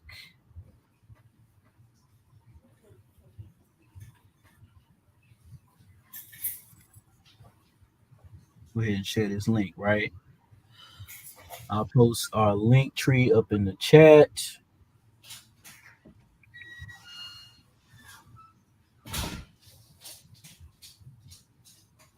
Yeah, man, y'all go support the record label, man. Support. And listen to the music, man. We try to make good quality music, man. You know what I'm saying? For the people, you know, y'all searching for some truth music or just some real nice music, man. We got y'all, man. Friday, be looking out for the album, man. Con. I just posted the link in the chat. Boom. So that's the link tree, man. That link right there is to all of our platforms, all of our social medias. So, you know, y'all go, y'all support, follow us on the Instagram. The Instagram is where you're gonna get all the music gonna hit first on Instagram. You know, so y'all just gonna support, man. Y'all go and support. Am I frozen? Hold on. Now you good, Ak? You moving? I can see. Moving? Yeah, you move. Okay, come. Yep. So yeah, man. Oz, you got any closing remarks? No, man, I ain't got nothing to say. We just say, all my people out there that's in organizations, get out. Get out, man. Come. Well, hey, man, with that, I want to give all glory, honor, and praise to the Most High God. And I say, Shalom. Shalom.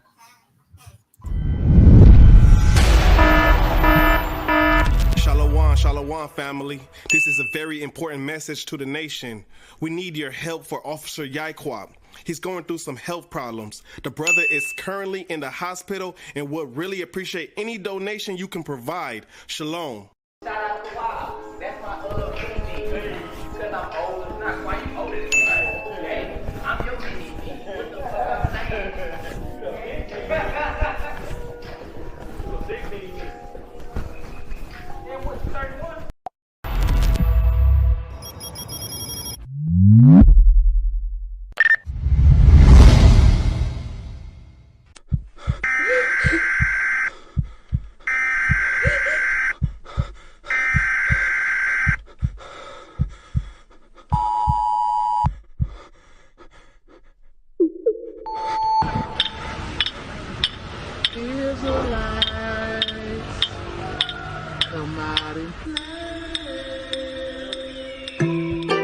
I'm a runaway slave. My mama spent life picking cotton, she in the grave. She really did. Freedom's what I hope for. A history of royalty, passed down through family and folklore. Hush puppies in my pocket, Nash on the floor. Chasing time, I hope it buy me a little more.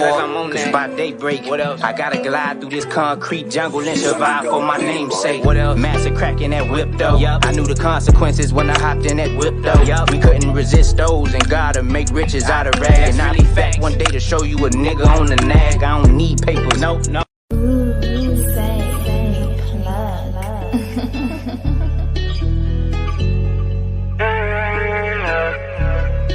Sicari said, nigga. 17, 15, nigga, you know the vibes, nigga. Turn me up. Christians know we preaching the word every day. How can you compare a king into a slave? My people, they be struggling on Section 8. Our options are to go to jail or get led to the grave. KJV, I'm keeping it right on my side. Love the Lord, that's Deuteronomy, verse 6 and 5. We in slavery, we gotta work just to survive. It's life or death, your choice is either is dead or alive.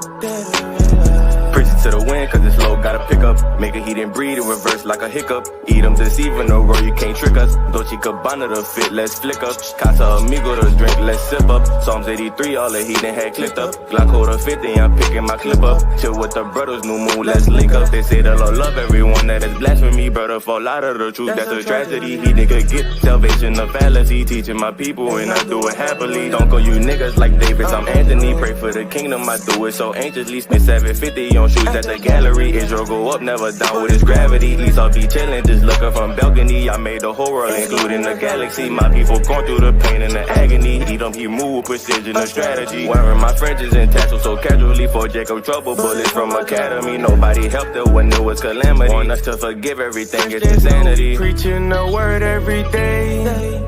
How can you compare a king into a slave? My people, they be struggling on Section 8. Our options are to go to jail or get led to the grave. KJV, I'm keeping it right on my side. Love the Lord, that's Deuteronomy, verse 6 and 5. We in slavery, we gotta work just to survive. It's life or death, your choice is either is dead or alive. Baby girl, you know I'm gon' come rescue you. Putting our videos, teaching on YouTube. So lose the faith, yeah, how we're gonna come through. Direct over 10, all the lies I see through you. Wearing my fringes with a border of blue. Scriptures be hitting, I heating out his shoes. Moab, lava, bossy up, glad I loved of you. Big Judah stepping, you don't wanna run into. Come from the tribe where Christ and King Solomon. Israelites running the streets, metropolitan. Breaking all the heathens' bones with his collagen. Growing up Baptist, but I am not Jonathan. Precept on precept, scripture, I'm a scholar. In head of my household, exalting my dominance. Christ is the king, ruler. He is prominent. Israelites come to your block, they like not again. If she be tripping, all she do is gossiping. Knock out his chest, eat them bigger for oxygen. Dog walking dogs, I might be zoologist. I'm like this close, you pushing my tolerance. Christian be reading the scripture with no common sense. Can't forgive Esau, so there was no recompense. My people struggling, this shit is evident. Loving my people, the heat is irrelevant. Preaching the word every day. How can you compare a king into a slave? My people, they be struggling on Section 8. Our options are to go to jail or get led to the grave. KJV, I'm keeping it right on my side. Love the Lord, that's Deuteronomy, verse 6 and 5. We in slavery, we gotta work just to survive. It's life or death, your choice is either is dead or alive.